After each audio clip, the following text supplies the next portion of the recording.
My guest today is back for a second time on this podcast. He's the author of Germanicus and Marcus Agrippa. The first one we talked about in the first episode of this return. I believe it was episode early 50s, late 50s or 60s, episode 60 something.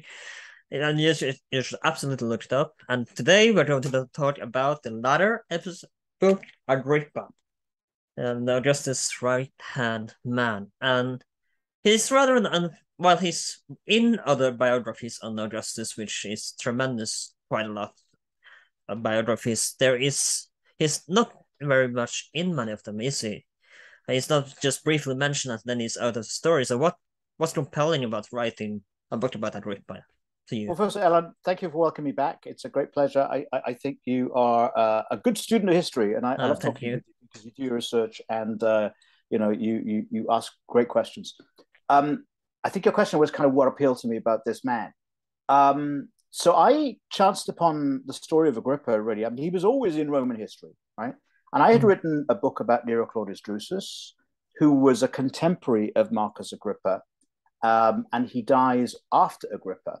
And I became aware, if you look at the family tree of the House of Augustus, it's got 30, 40 people in it. It's a very elaborate array of people, many of whom are just married into the family or adopted. It's a very complicated. And you keep seeing the name of Agrippa. He's married to this person, connected with this one. And you think, what the heck is going on here? I'd written about Nero Claudius, then I wrote about Germanicus. And of course, Germanicus is actually married to a relation of Agrippa. So there's an obvious connection there.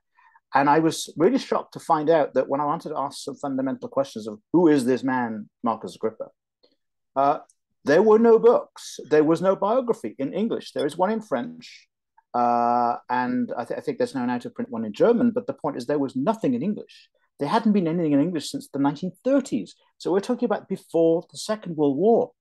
And I thought, my opportunity is there. I'm going to tell the story of this increasingly, as I found out, really great individual, without whom the whole story of Augustus and, in fact, the early Roman Empire can't be explained.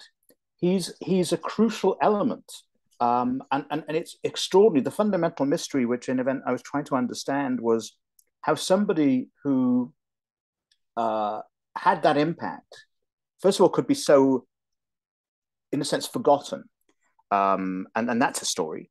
And then the other thing was why he did things like he did. Like, for example, he was married to Augustus's daughter, only daughter.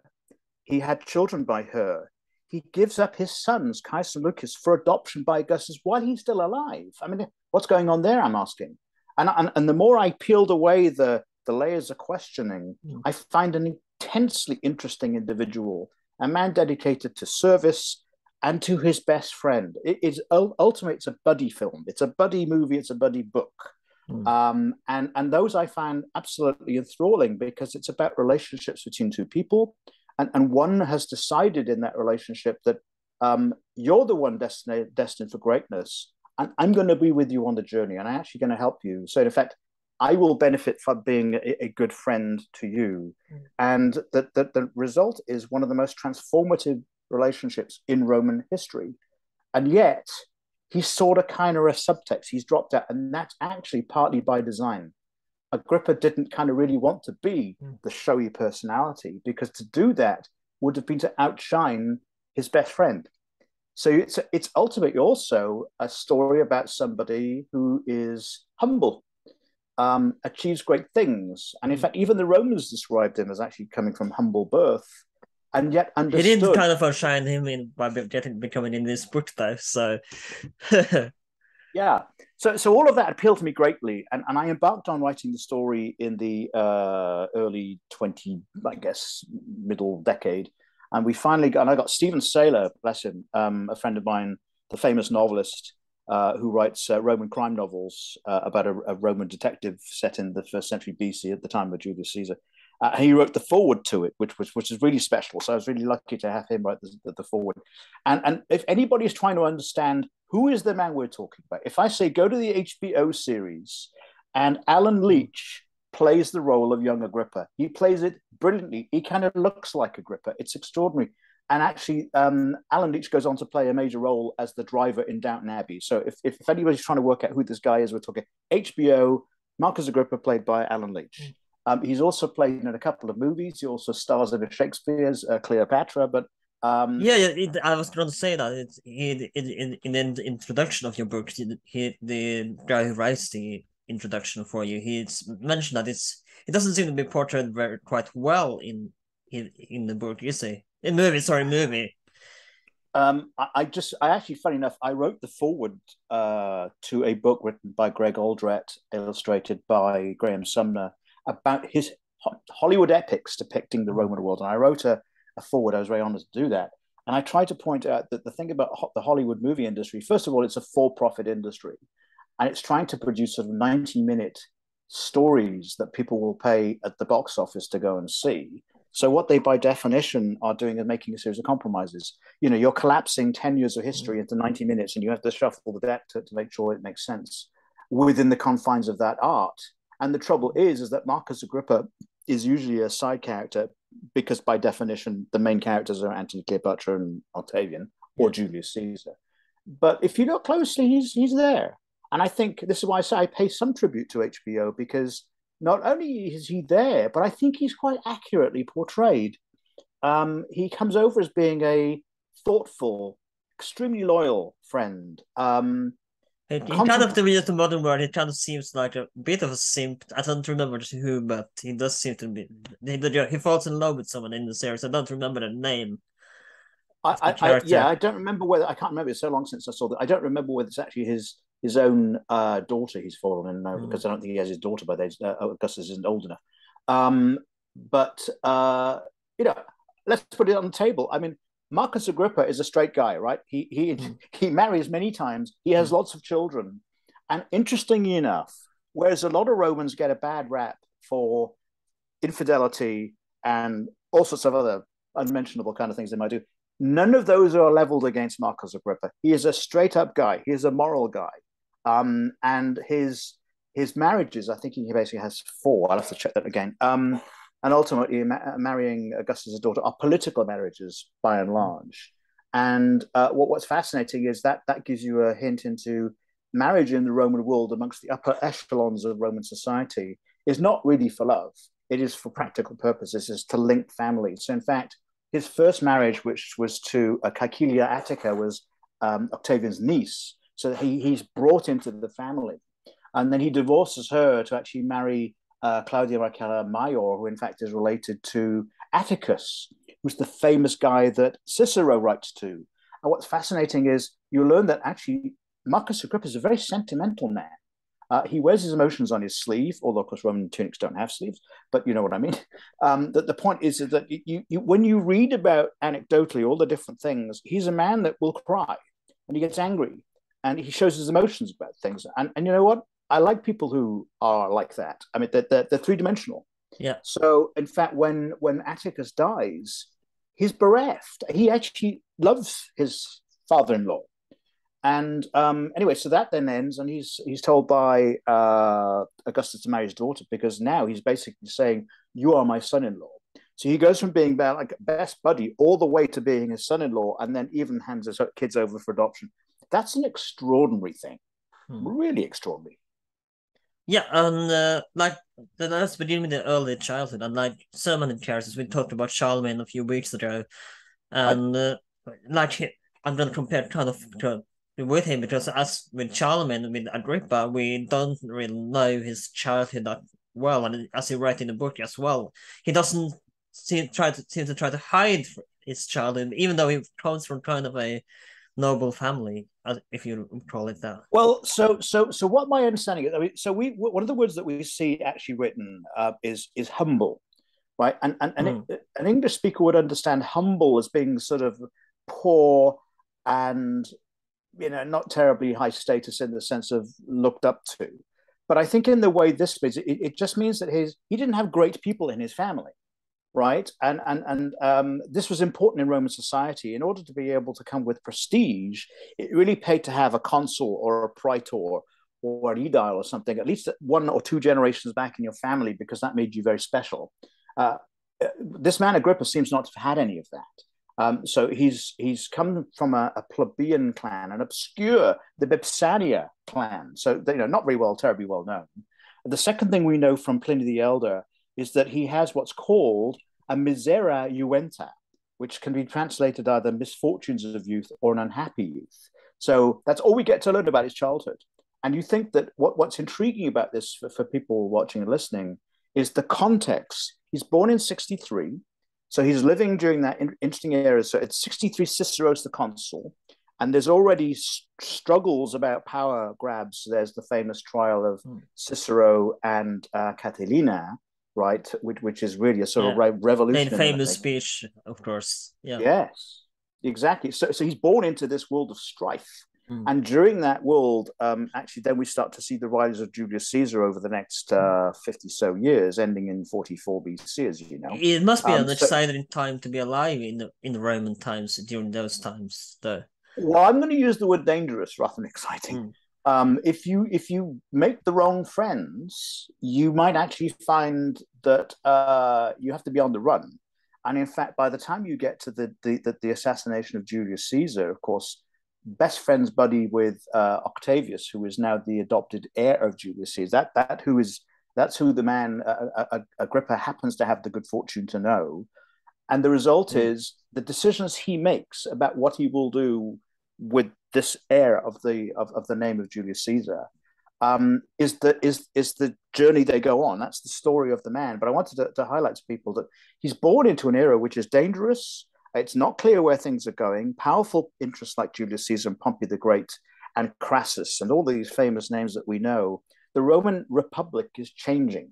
It's becoming a place where money is injected in large amounts. Powerful men are sort of like moving their own armies, right? So the world through Hannibal was a sort of like a city militia going to war and coming back home after the war's fought. No, these are semi-professional armies paid for by Caesar, paid for by Pompey. And into this world, Agrippa is born, humble beginning. It's quite possible there were family difficulties. We only know that his father's name is Lucius. Why? Because on the Pantheon in Rome is the famous name Marcus Agrippa, Luci Filius Tertius Consulus. So basically, he tells you that Marcus Agrippa is the son of Lucius. I understand he had a brother called Lucius, and he had a sister called Vipsania Polla.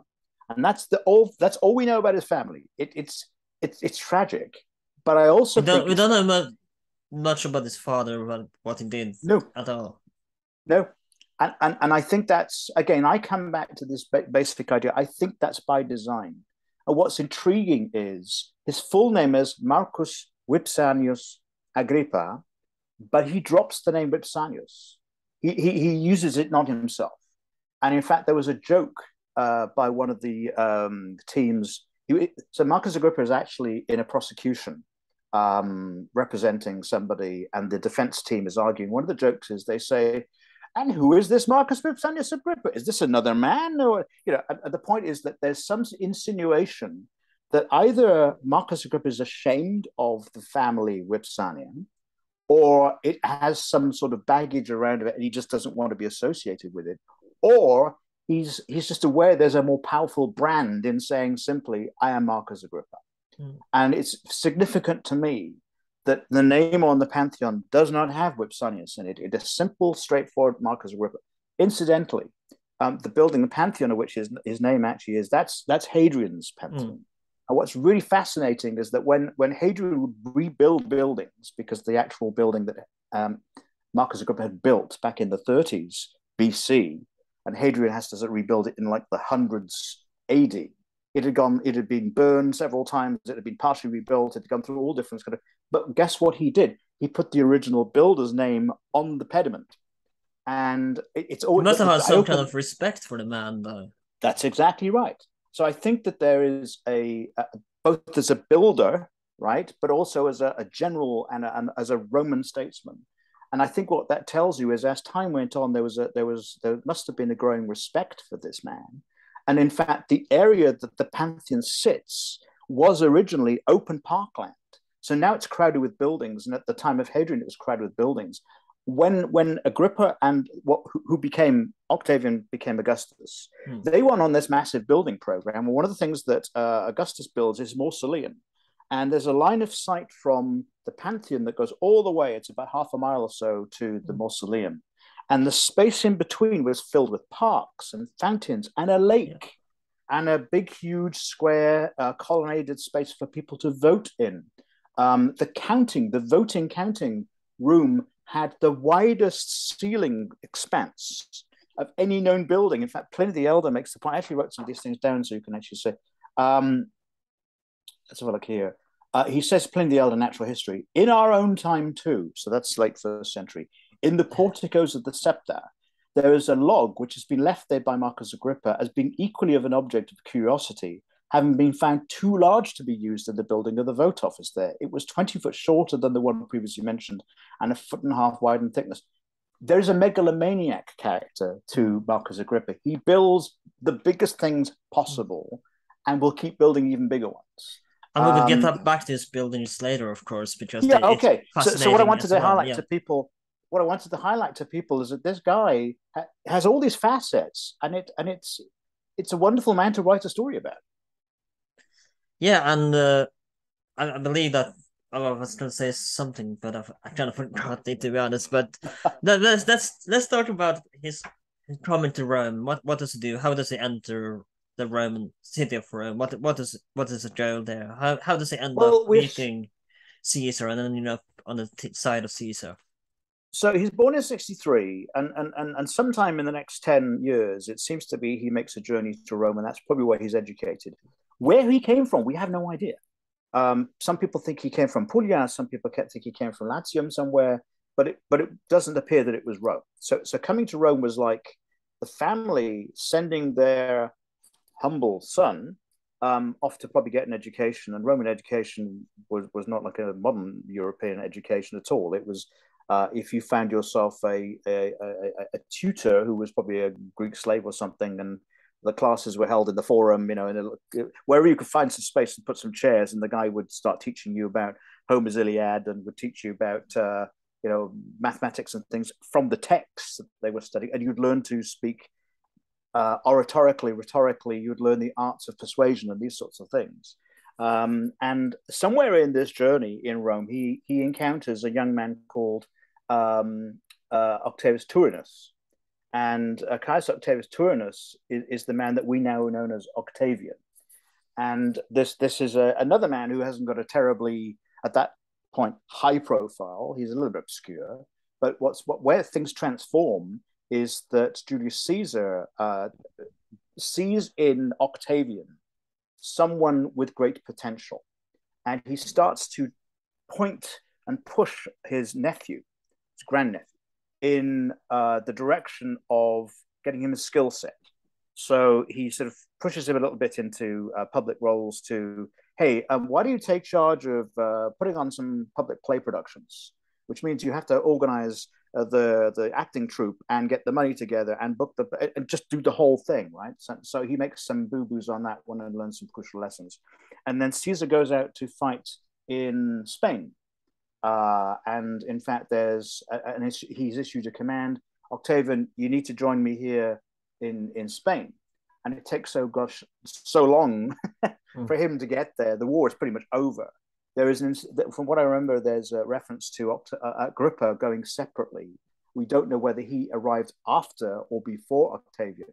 He may have fought at the Battle of Munda. We don't know, but he would have been a teenager at the time.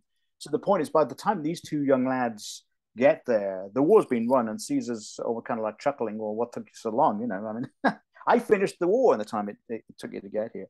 And then what Caesar then decides to do, he has ambitions to go towards Pantheon.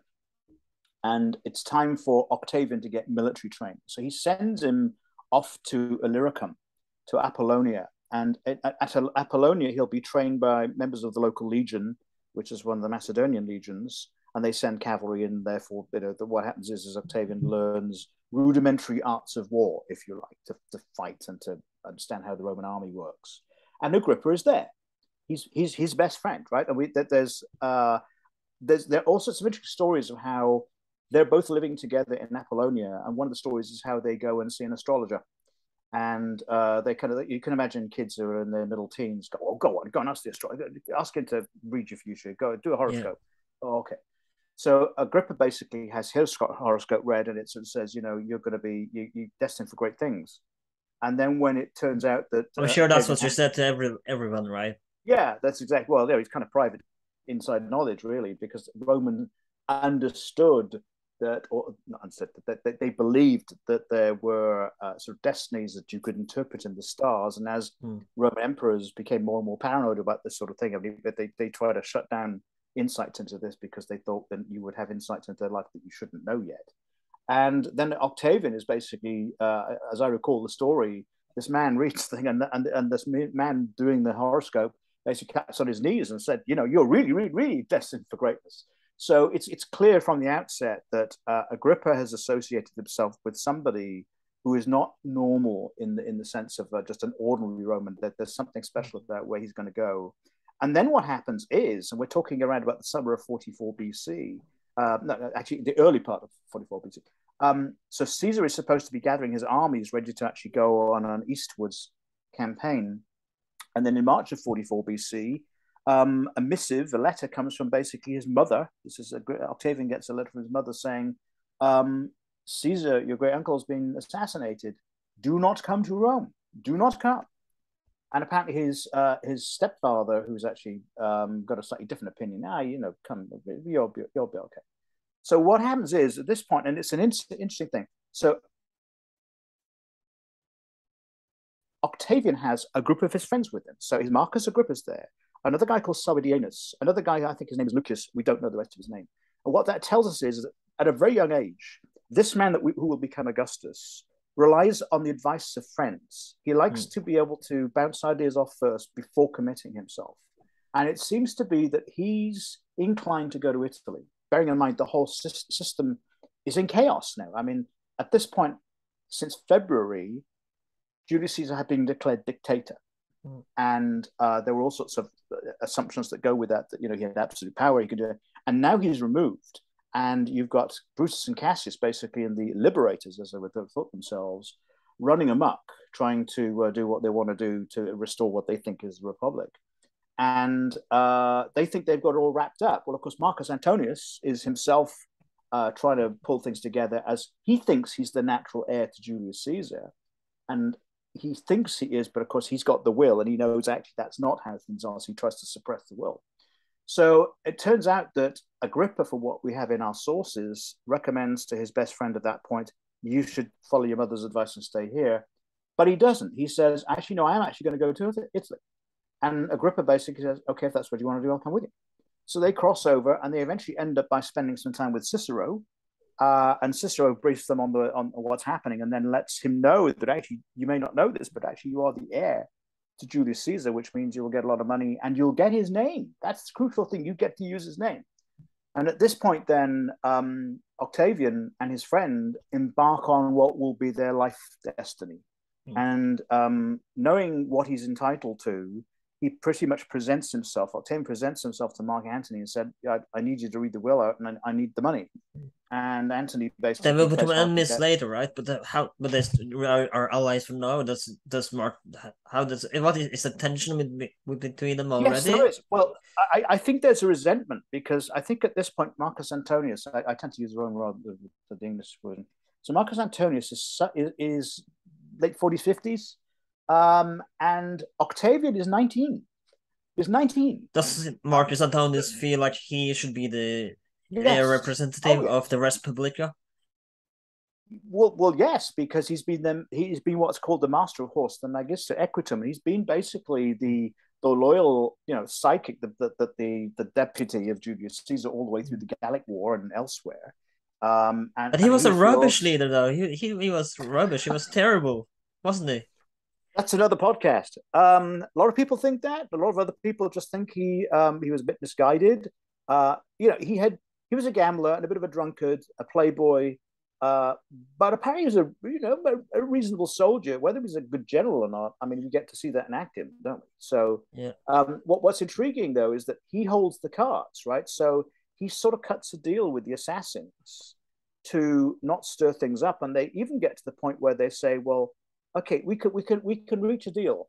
So you won't be prosecuted, and you can go off and become the governors of different provinces, in fact some pretty choice provinces, and we'll just sort of see if we can kind of move this thing along. Well, actually what happens in young Octavian, who is now entitled to the name Julius Caesar and starts using it, by the way, he starts calling himself Caesar. Yeah. And the coins that he calls himself, he doesn't like the name Octavian. And again, I was reading another book about Augustus earlier in August, and ironically in August, see what they did there, and he mentions that it would be a kind of an insult to call Caesar or Octavian, call him Octavian. The author of the book, he says that it's kind of would be an insult to call him Octavian. So the convention is this, right? Anything in a Roman name which has an N or Janus at the end of it means that person's been adopted, right? So Domitianus and I'm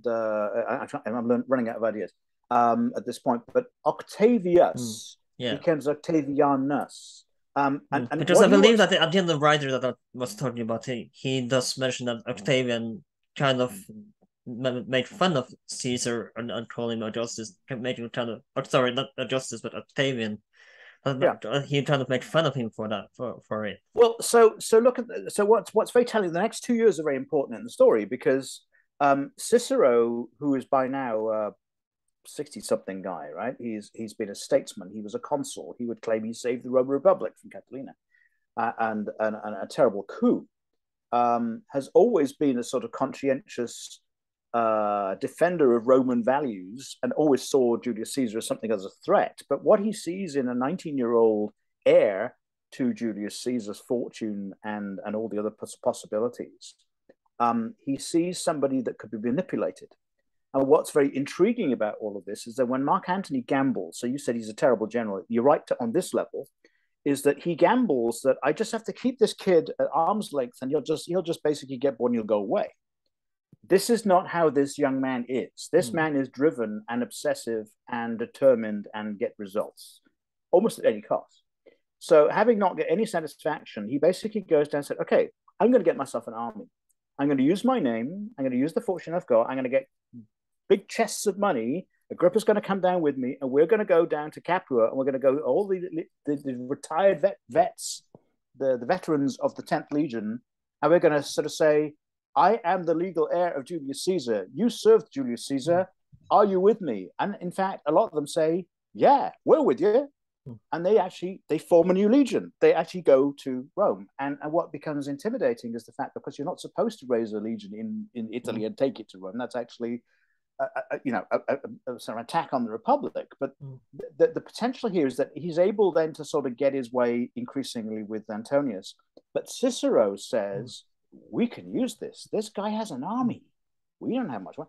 So they cut a sort of deal. And the Romans love their civil wars, don't they? Well, it's a tool to get things done. I mean, the Romans really understand it's a miserable thing when a Roman kills a Roman, and they prefer foreign wars. They don't like domestic wars. And actually, Augustus will use that cleverly. In fact, when we talk about Actium a little bit later, I'll come back to that. Yeah. But to paraphrase a couple of years, effectively, Octavian sides with Cicero and actually the assassins. I mean, it's a bizarre story. But he negotiates that he can get, I think he becomes a consul, I think, at this point. He's given a high honor on the basis that he allows his army to be used to go chase down Marcus Antonius. And they actually do a battle at Mutina. But Octavianus, he teamed up with Cleopatra, who's at that point Queen of Egypt, right? Yes. So at this point, then, really, it turns out that the guy who thought he was actually going to inherit all the wealth from the big name, in fact, is now like an enemy of the state and is run out of town. And after this battle, then it turns out that Octavian, Antonius, and a guy called Lepidus decide, you know what? Actually, we have more in common than we have difference. Why don't we form a group of three, a triumvirate, it's called, to restore the Roman Republic, because actually it's been usurped by a bunch of guys who were assassins. And all underpinning all of this is Augustus to be, Octavian at this time that we call him, decides that I'm out to avenge the death of Julius Caesar. These men, Brutus, Cassius, all these other people, Decimus, they shouldn't be alive. We have to someone should mention as well is Pompey's son, Pompey Magnus' son, Sextus Pompeius, who as well is quite a big part of the story, right? Yes, indeed. So we can fast forward by saying that this group of people actually hunt down the assassins, and finally at Philippi, 2 battles of Philippi, they kill Cassius and Brutus. And interesting, in the meantime, Agrippa, who's the subject of this podcast, is tasked with the idea of having a public trial to find Cassius guilty of basically, killing a Roman citizen in cold blood, and wins the case, of course. So that's our first attested case of his ability to be a lawyer. Romans, as they moved through the political system, had to do advocacy in court and to play defense and prosecution. And eventually, there's the story where in Philippi, the health of this young man, who by now is 23 something, 24, is not very terribly good. And in fact, rather than out on the battlefield, he's actually in the tent being nursed by Agrippa, who's kind of like tending to, if you've got a fever, we'll deal with you and sort out. And this happens a couple of times, by the way. So Octavian's health is always the sort of subject of ridicule. They use it against him frequently. But again, what we find is that Agrippa is always there by his side. And he's actually sent off on different missions with an army unit to go and defuse the situation. And he proves that he's able to do it. What's remarkable is, I mean, these guys are now in their 20s. They've had hardly any military training. I mean, they could ride a horse, and they could probably throw a pilum, and they could use the gladius competently, but generalship and strategy, I mean, they didn't go to any kind of military school to learn those things. They're learning it on the go. And it turns out that Agrippa's very good at this. It doesn't matter whether it's land fighting or sea fighting. He learns how you do it and adapts as he finds out there's techniques and methods and means. So when you get to basically the start of the 30s BC, they're pretty much in control, except that there's this other guy called Marcus Antonius who's doing things out in the east of the empire, and has got the money and backing of Queen Cleopatra. And it's a problem because there's the risk that the Roman Empire it will split in two, Western and Eastern. Lepidus having been basically marginalized at this point. And then we hurtle towards a crisis because at this point in 32, 31, Antony and Cleopatra basically plan to invade Italy. That's the insinuation. And they move a fleet and a land army to Western Greece near a little town called Actium, which in the Latin version is Actium. And for the next 6-9 months, there's this stalemate. And what happens is that Octavian, who basically has no money, is trying to browbeat people into giving him cash so he can build his military resources. In the meantime, not only does Antonius have the backing of the queen, but he's actually going out stealing the wealth of the Corinths and the Greek cities, causing all sorts of grievance for those people. So he has cash already. And Octavian actually debt finances his whole campaign. So he's got to win in order to get the money to pay off his creditors. So what's interesting is that now we begin to see a different side of Agrippa where he begins to run a guerrilla war.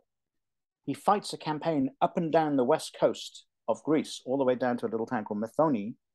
And what's intriguing is he begins to learn the arts of piracy and these sorts of things. And to go back to an earlier part of your story, you were quite right. We've missed that chapter out here, which is where the one person that stood against Octavian, all of this, was Sextus Pompeius, who was one of the sons, I think the younger son of Pompey, who actually was Julius Caesar's son-in-law at one point, and actually friend. He was part of the first triumvirate. Was a very respected general and had done amazing things during campaigns in the 60s BC. And in fact, sided with the assassins. He was thought to be the one who would bring an army together. And tragically for him, he loses and is assassinated and beheaded when he reaches Egypt, when he flees to Egypt. So his son forms a resistance. And what happens is that this young Augustus, who's now in his 20s, is trying to establish his base of power in Rome, finds a key thing to have is the corn. He has to have wheat to feed the poor populations. And what Sextus Pompeius smartly is doing is attacking the ships as they're sailing from Sicily and blocking him. And he realizes pretty quickly that if he could keep doing this, he can actually bring down Octavian. Octavian has modest success, and in the end, Agrippa is set the challenge of equipping him with a fleet that can actually take out Sextus Pompeius. So Agrippa sets off on this interesting journey where he builds a harbor in Campania. Yeah, it's artificial, right? He takes a small lake and enlarges it, and cuts a passage through, uses hydraulic concrete to do this, and builds what's called Portus Julius, which is named after Julius. Does it start using its own money that will later at this point, or does it use the state money for this project? Well, I think some part of it's going to be, don't forget, there are things called prescriptions, right? So anybody who's not a friend of yours, you draw up a list and say, we're going to assassinate this guy and then we'll just take his wealth, right? So I think there's the dark, brutal side of Roman politics, which is you just steal it from people who got money, right? If they're for you, you can borrow the money, you can agree a rate of interest and you'll pay them back eventually. But if they stand against you or are part of the assassin group, then you just prescribe them, kill them, and take their stuff. I'm not making enough for you to refuse. Stab of the dagger. So they build this port, and all the Italian cities on the western coast which deliver basically hulls of ships. And Agrippa and his carpenters will actually will build out the equipment. They'll finish the ships with towers and grappling irons. They have a thing called the harpax, which is fired from a catapult, and it has like a claw on it. And the idea is that when the warship is at sea, they can fire this, and it literally clamps into the enemy ship, and they can use a windlass to literally draw the ship towards them, and then they can then draw another thing, which is a corvus, which is this ramp with a claw, and it then can enable a land army, marines, to actually then board the other ship.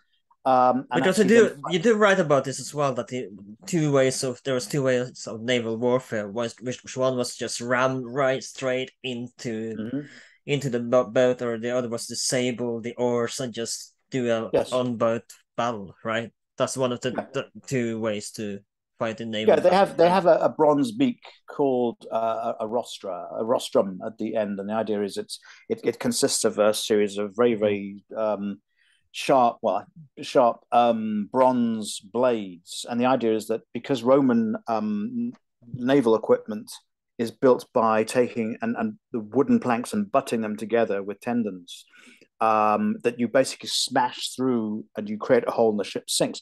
The preference is to try and take the ship and not sink it because it's valuable. It's a war vessel. You'd like to own them. And in fact, more and more, this is what they try to do. They actually try to capture ships to build up their own navy. So effectively, and I know that where we are in the story here is we're talking 36 or so BC, and the claw. So there are two major battles. There are a series of battles on land in Sicily. Agrippa's involved in one called Mylae, another one called Naulochus. And this actually happens off the shore of the Isle of Sicily, where a land army is also fighting. And amazingly, the man who's never actually become an admiral up to that time has learned how to be one by learning from Sextus Pompeius, right? He learns from his enemy how you actually fight a naval battle and beats him. But that's the extraordinary thing. I mean, this Sextus Pompeius, who's been running this piracy campaign up and down and knows how to use small ships. That's go back to think like your enemy to beat the enemy, right? As the saying goes, I believe. Well, I think what it highlights is that Agrippa is very capable of learning from his competitors and from his enemies. Unlike, I think, Marcus' rivals maybe didn't do that. So just to highlight this little point is that Sextus Pompey was fighting in what are called Liburnians. They're like pretty much two-oar vessels. They're not terribly big, but they're very nimble. They're used for raiding typically. They have a relatively small crew, but you can have a mass of these and cause an awful lot of damage. Agrippa goes for big, huge ships, 4 or 5 decker ships, and the idea that mass will win the day. And he does seem to, with that strategy, win. What's very interesting is by the time we get to, and that was the reason I told you that, so we can now tell the story of Actium. He actually decides, in fact, that's not what we're going to do in Actium. What we're going to do is have a ship fleet made of small vessels, because to take the big vessels, in fact, will give us no advantage. All of Cleopatra's ships are massive. All of Antony's ships are massive because they're made with her money, right? And they're all trapped in this bay. Gomoros, which is on the Ionian Sea. There's an outlet, and they're trapped. And basically, the fleet that Agrippa has built is able to blockade this enemy fleet, the fleet of Antony and Cleopatra, in. And what they either want to do strategically is basically get them to surrender, which means the land army and the fleet, because there's tens of thousands of land army troops, and there are about 230 ships in the fleet on Antony's side. And in the meantime, they're wearing them down by attacking their supply lines. You know, they stop the ships with the food and the grain and all the rest of it coming to them. So more and more, Antony's army suffers with dysentery and malaria and all this. Their bad luck was to choose the wrong side of the bay. They chose the swampy side. What happens is Agrippa is launching his campaign from Corfu, then moves his operations base to the north side of the bay, where it turns out there is supply of fresh water, which is pretty useful. And they build. Was he aware of this advantage, or did he just scope out the area before the battle? Did I have to imagine he did, but I don't think there's anything in the. You think he just got lucky? It's possible, but that's often how things happen in war, right? I mean, you just get lucky. And actually, again, to your other point you said earlier about Antony being a pretty lousy general, he had the time. He moved the fleet there. Do you not think they would have done some reconnaissance? Well, clearly they chose that side of the bay, and it was the wrong side. And more, his fleet and his group of generals get more and more frustrated. And with the success that Agrippa's enjoying as the commander in chief, eventually Octavian arrives with some more ships and so on, and actually sets up his camp in Actium, and actually in Nicopolis. It'll ultimately become Nicopolis. And it's up on a hill. It has a spectacular view of the bay, and they can actually do their planning and commanding. And all they have to do is provoke the enemy to battle. And finally, after some pretty bad weather, almost in a sign of desperation, on the 2nd of September 31 BC, they get sort of a hint that the fleet is mobilizing and is going to break out. So Agrippa takes over his command role and deploys his fleet out in the Ionian Sea in this great big sweeping arc. Not which is the one that's pointing inwards, but the one pointing outwards, right? And as the Egyptian Antonian fleet sails out, they pull back. It's like they're drawing them in. And then at a certain time around about 11 or 12, this yapix, there's a wind that blows and it changes directions. And actually now it fills the sails of Agrippa's fleet, and now they can be catapulted forward. And now they're able to engage. So this fleet of about 200 or so small vessels now engages a fleet made of much bigger vessels. And in amongst all of this is Queen Cleopatra's ship, which apparently has a golden sail and is quite clearly identifiable. And that might be the king's ship. That might be the queen's ship. Yeah, but that's where all the money is, right? So you need to capture that ship. Yeah. Right? So it seems to be they're playing a game here where they're either going to engage and they're going to try and crunch the command structure of Octavian's army, which means under the command of Agrippa. But actually, what it seems to be they're doing, they want an escape. So they basically break through the lines and off they go sailing away. And actually, Antony's fleet is now saying, "Where's the queen going? She's gone." And actually, in the meantime, Antony himself has jumped from his own ship onto her ship. Why does he decide to run away? Is it cowardly, or is it just realizing that this is a battle that he can't win? People debate this. I mean, so what you have to remember is the sources that we have now are by and large sympathetic to Octavian, right? Well, after all, he won the war, so he could control the narrative. It's not clear as to whether the idea was to win the battle of Actium, or to salvage the fleet and get as much of that fleet out and then withdraw the land army, which would have been a viable strategy. But what actually happened is the Egyptian vessels, there's 9 or 10 of them, and they, with all the money, right, they sail through, they break through Agrippa's line, leaving all the bigger ships that they're now, and at that point, impulsively perhaps, Antonius jumps on Cleopatra's ship, and then basically their commander-in-chief has left the scene, but his naval captains continue to fight, and they're in bigger vessels. And what happens is the choice of Agrippa to use the smaller vessels means they can basically run rings around the big ships and break them down. And over the course of the night, because it's a late afternoon, it goes all the way through the night. It's a long, bloody battle. And at a certain point, they start firing incendiaries. And then it becomes this horrible sea battle with fire and burning ships and men diving overboard. And of course, they're way down with their armor, and some of these are drowning in the armor in the sea and so forth. So by dawn of the next day, you'd see a flotilla in burning flames and smoke and so on, and bodies floating on the water. And now, something that we didn't mention here, and you talked about this in your book as well, is that Agrippa could have chosen to follow Octavianus, but it doesn't. So why doesn't it choose to follow Octavianus? Why doesn't it think? Why does it choose to stay behind and just finish the battle? Well, my read is that the strategic imperative in all of this was to destroy permanently the ability to continue the war. Right? They knew that there were about 200 vessels, seaworthy vessels, most of them, that needed to be disemboweled. They needed to be neutralized. And then when they'd done that, Statilius Taurus, who is the other best friend of Augustus, is on the land trying to engage Antony's army. And the idea is to break them. I think there's 19 legions. It's a huge force. And in fact, what happens is that by saying our primary objective is destroy the fleet, by actually, better yet, capture the fleet, because we can use the ships. And the tragedy for them is that some of them get burned and such like. But that's what they do. They don't go chasing after. I believe you have that is a between 7th and 19th century painting of the scene of actually in your book, an engraving. Right? Yeah, there's an engraving, an imaginative engraving, which I think actually it's probably based on like the Battle of Lepanto or something, right? But that kind of shows what it was like with sinking ships and the despair of the losing side of the battle of soldiers sinking and ships being set on fire. You get the imagination of what it might have been like in the picture. Indeed. I mean, what people have to understand is the casualty numbers. For example, I'm going to read it. For example, Agrippa had won the battle for Imperator Kaiser. At this point, we're calling him Octavian because that's how most people in modern understanding of history. But he's calling himself Imperator Caesar, which means General Caesar, right? And what's cheeky about that is Imperator is a commander. It just simply means commander. And it's the right of the Roman legions, which is a citizen army.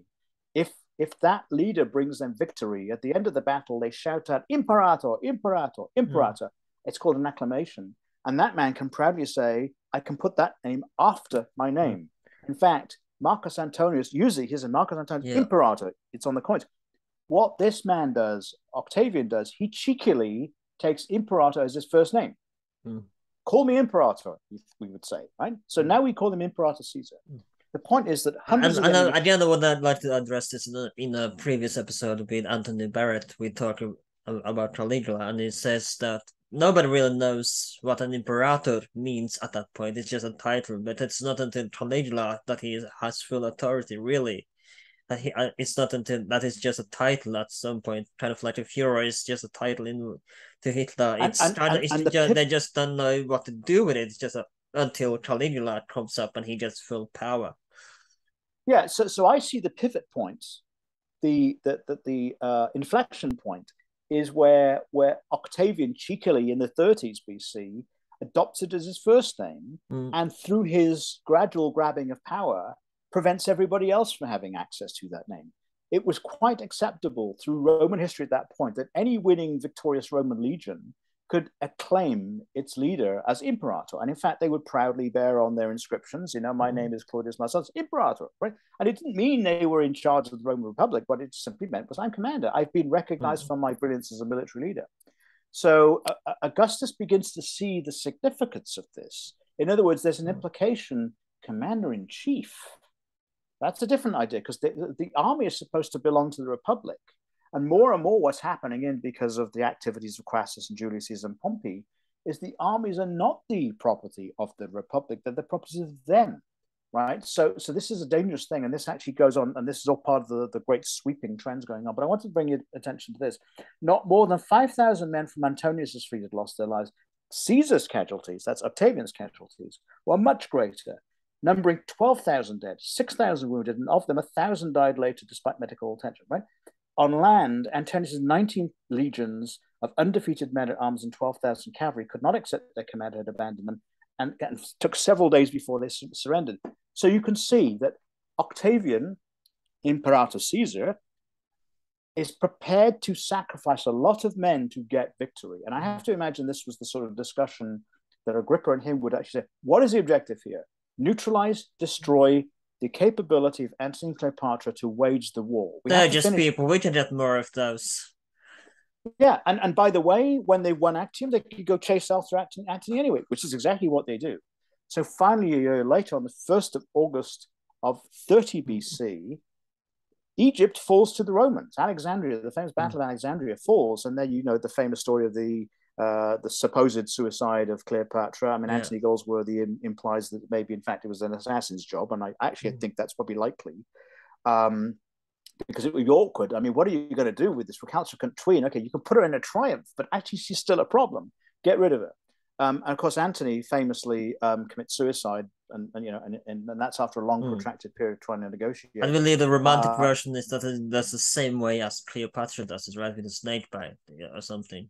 Well, no, he actually, as I understand it, he uses his own gladiator, Pugio, his dagger, and in fact, he hasn't died yet, and they eventually take his body to where the queen is supposed to be, but of course he's is that where the story comes from, that they both died together, that kind of romanticized way? Well, I suspect that story comes from some of the historians. I'm trying to think who they would have been. Probably Cassius Dio, and I forget the name escapes me right now. Shame on me. But it's all been romanticized by of course William Shakespeare to English audiences, and this is part of the problem. Understanding these stories, you have to disentangle the fiction from the historical piece. And again, we come back to this troubling issue that the story is probably, in a sense, authorized when Augustus begins to take power. One of the things that I think is either in Suetonius or in, I can't remember who the other, maybe it's Pliny the Elder, I forget, my apologies. He makes the point that he put in charge a fairly prominent writer, historian kind of figure, political figure, in charge of all of Julius Caesar's writings, with the intention of, I mean, Julius Caesar's written comedy plays, all sorts of books, speeches. The only thing that we have are the commentaries in the Gallic War and the commentaries in the Civil War. That's by design, right? Because the other stuff was a little bit embarrassing. I mean, what he wanted to be able to say is, and this is the thing we didn't mention, shortly after, in the years after Julius Caesar's assassination, people began to reflect on the idea that a process of metamorphosis had taken place. Within the weeks after the assassination of Julius Caesar, a star had been seen, a meteor, a shooting star had been seen over Rome, and it was called the Sidus Iulius, and it was put on coins, interestingly minted by his heir. And he then negotiated with the Senate and the Roman Assembly to actually make Julius Caesar a god, Divus Iulius, which meant, interestingly enough, that Augustus could then, Octavian could then claim, I am Divus Filius. I'm actually the son of God, which is very handy, because not only is a man with an army, but he's the son of God. How are you going to argue with me, right? And oh, by the way, my name is Imperator, just if you didn't know. So he's a very, very calculating, I think, a very sophisticated politician, and he's now in his late 20s. And again, in Goldsworthy's book, he does a grand job of actually explaining this. His book is divided into parts, right? It starts as Octavius Turnus, and it goes into the Caius Julius Caesar, and then it's Imperator Caesar, Divus Filius, and eventually becomes Augustus. And he is capable of reinventing himself. And in every step of the journey is this man, Marcus Agrippa. He is an enabler. Whenever Octavian, Imperator Caesar, needs a job done, whether it's fixing sewers or going off and engaging Pannonian rebels, he sends his man, and his man goes and deals with it and comes back. And there's never any hint that it's going to go wrong. And Augustus's reliance on this man is crucial, because it frees him up to be able to go do things while his best friend's in charge, and then they flip. And it's a double act that in the next 3-4 decades becomes the way the Roman system begins to work. So we tend to think of Augustus as being an autocrat, but it's a little bit more subtle than that. It's really a double act. He gets the kudos as being princeps. He gets the title of, in a sense, head of state. Right? He's the number one man. Kind of like a prime minister in a sense, in the modern terms. Yeah. So in fact, in the Senate, he has the role of basically being able to convene the meetings and speak first and all of those sorts of things and direct what goes in the minutes, the accounts.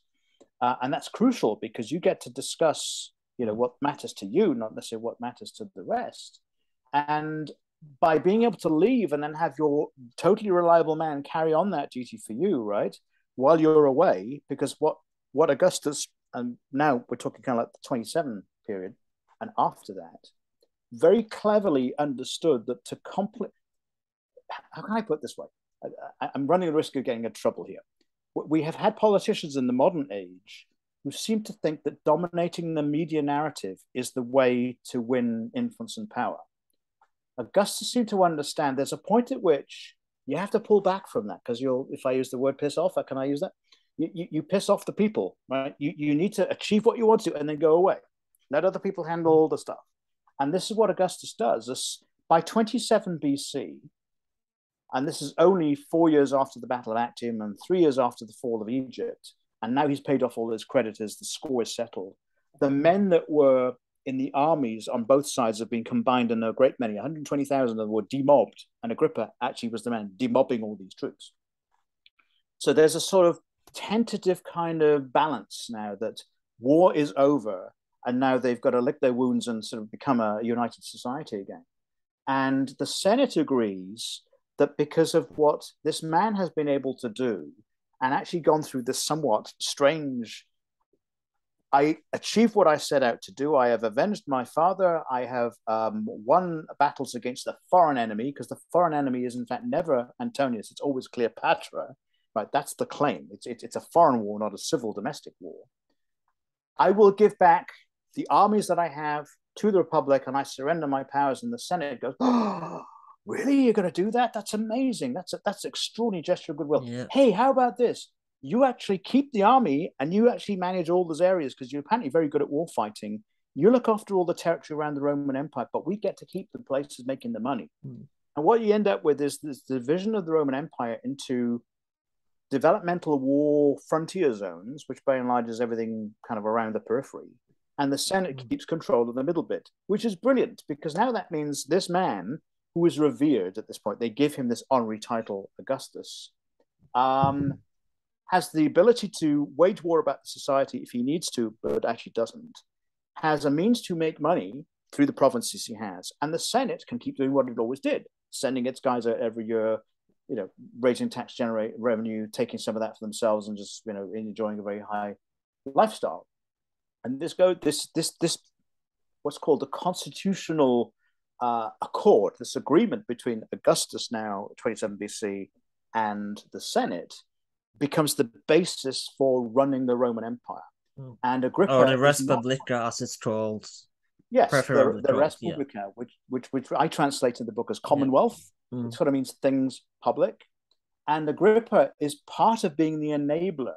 And I have to imagine, and this is where the histories don't tell us, but you have to say, if this young man, who's now 30 or something, is thinking in these grand but very, very sophisticated political and military terms, he's doing it with his friends. And you can almost imagine them whiteboarding. If we do this, what will be the consequence? Well, who do we know? Oh, we know those people. Do you think we could influence them? This one, yes. That one, no. Could they marry a daughter or something? Could we not bring them into the family? That would be an idea. And you can imagine this is how they game out the scenarios. And it works brilliantly. So all the way through Augustus's reign, every 5 and every 10 years, they renew his powers. He has imperium proconsulare, which basically means he has the power to run the affairs in this, what is called his provincia, his duty, which numbers something like 12 provinces, including parts of northern Gaul, the 3 provinces in there, and actually Illyricum and what will become Germania, and parts of the Iberian Peninsula, and out going off towards some of the east. And his power is nearly unassailable. It's not without threat. It's not quite established yet, but he's manipulated the power structure which existed by using everything that was legal and actually basically encroaching. Crucially, he gains the title, I think, in 23 BC, where he becomes basically permanent tribune. So now he can veto everybody else. And in 19, he arranges that his power is supreme amongst all governors. So you can see how he becomes, by engineering the system, the absolute guy with all the power. And yet he will always claim, well, I'm only the first man in the state. And of course, it's all by agreement. I mean, I actually, and I'm going to be treading dangerously. I often think of what's happening in Russia right now with Putin, right? How there was a fleeting moment where it sort of became a democracy, and now it's become a total autocracy under one man, Vladimir Putin, who, in a funny sort of way, in his younger days, had a facial resemblance to Augustus. And I see some really strange parallels there. The difference is that Augustus had Agrippa to fight his wars. Yeah, something that I found fascinating as well. And we had to move on, I'm afraid, because we have to get through the story. But something that I found fascinating in the chapter, you talked about how Agrippa, and it travels quite a lot. If you look at some of the maps you have in this book, it's quite a distance in the Roman Respublica that he travels in. And one of those places is to Herod, the king of the Jews, which I found fascinating. And he does seem to have a rather good relationship with Herod at that time, which I rather enjoyed reading about. So let's talk about his relationship to Herod, the king of the Jews. So having set that up, so now from basically the 20s BC through the next 2 decades, there's this flip-flop arrangement where both Augustus, because we'll call him Augustus now, and Agrippa have a sort of double act going back and forth. And they realize the way to get things done is to be visible, right? It's a bit like the British monarchy. The way they rule is actually the Queen was successful because people saw the Queen. So Augustus realizes he's got to be out there being seen, and Agrippa is his deputy, and he's going out representing Augustus and their regime. And what they do is they go to cities on these grand tours, and they actually go build buildings, and they sort of share the largesse. And Agrippa is an active participant in that. He goes. And Agrippa uses a lot of his own fundings, right? His own money to build this amazing project. Well, he's become a fabulously wealthy man, right? I mean, at all those prosecutions and the victories that he won, and he's got lands that he's acquired, and also, he does estates in Sicily, but among others. Yeah, and what's you should have thought about renting those out as an Airbnb as an extra kind of cash income. Well, I don't think he needed to worry about it. He could buy a whole town if he wanted to. He could buy a whole bunch of Airbnb. But what's intriguing is that a sort of traditional way the Romans approached the world was to be given status, was to be visible by being generous. They would build a bathhouse. They would build a temple. They would build, an arena with an amphitheater and all this sort of stuff. And you were talking about this earlier as well, and he built, among others, I mean, we'll get back to Herod, of course, which we talked about earlier, but we have to talk about this first. But he built a whole campus that I believe you talked about earlier as well. And you can see the campus again in the book here, which is quite extraordinary, I think. Yeah, and what's interesting, the money from that largely came from his own purse. And so here's an example. So if I go back to 44 BC, right, Antony has suddenly got access to the wealth of Julius Caesar, and effectively he starts grabbing statues. Oh, I love that statue. Oh, that wall painting, take it off the wall. I want it in my. And he puts in his own villa. He's the opposite of what Agrippa is, basically. Yeah, what Agrippa does, he goes and buys stuff and says, "This would look great in our park. This would look great in our bathhouse that all the people can see." And it's fascinating, isn't it? This opposite way, we will be successful and popular because we give to the people, and through their adulation and thanks and gratitude. That is not what I would call a similar parallel to Putin, though. He does not. No. But what I was trying to sort of say, there was a control of the narrative. That was a joke there. Right. Because what's happening, all of this, is that gradually, the number of choices are actually being narrowed. A lot of the Senate of the Republic at the time of Julius Caesar were wiped out in the civil wars, and a lot of the people put in the Senate now are people who are lackeys, right? People who got their money through Augustus and being on his side. So there's a lot more people who are going to go, yes, of course, we'll vote on that, which I think is very important to understand. I mean, there's not a lot of opposition. There is opposition. Barba's family, for example, is one of those case in point. So it's not a straightforward non-contest type of thing. But the way that Agrippa attacks this is that we're going to buy big buildings. We're actually build big buildings, and we're going to put them in places like the campus margin where everybody can use them. They can amble across the parks, and they can sit there and have their lunch. And this is popular. People love this sort of stuff, right? So what they begin to realize is actually, even though sort of what's happening politically is there's a grabbing of power and tightening of power. Actually, there's no war now. We have these wonderful buildings and parks, and it's pretty good, right? My kids can grow up not having to face war, which the previous decades they haven't been the case. So to go back to Herod, but basically, like you said, it's one of the famous lines of justice that, and much of this is a part of Agrippa's work, right? That he says, I left the city in marble. I came in with what's the first line of the sentence again? I left found the city of brick and left it one of marble. That's the one, yeah. And a lot of this is thanks to Agrippa, right? I believe so. Yes, I mean, in the first between 20, actually no, go all the way back to the Pantheon was built around about 37, right? And there's nobody knows what it looks like. I suspect that it didn't have a dome. It was actually a circular building. The original idea was it would actually have a sort of traditional pediment. So I actually think that the front of what we see of the Pantheon now is actually part of the original structure. And those columns which come from Syene with the pink granite, which was shipped all the way from Egypt, in a sense, what Hadrian was doing in building, he was taking the original plan and said, I got a brilliant way where I can make this even better. I'm going to put a big concrete dome on it and all this stuff, and I'm going to align it with. There are precedents in I think Pergamon and other parts of Greek Asia. There were monuments which basically were circular and open. They were like contemplative spaces. They were just magnificent architecture. What was interesting, as you would go up the steps and you'd walk into the columns, and the door to get into this round space had alcoves, and the one space was for Augustus and the other space was for a statue of Agrippa. And Agrippa's original intention was to call this the Augusteum. It was actually a building dedicated to Augustus and his achievement.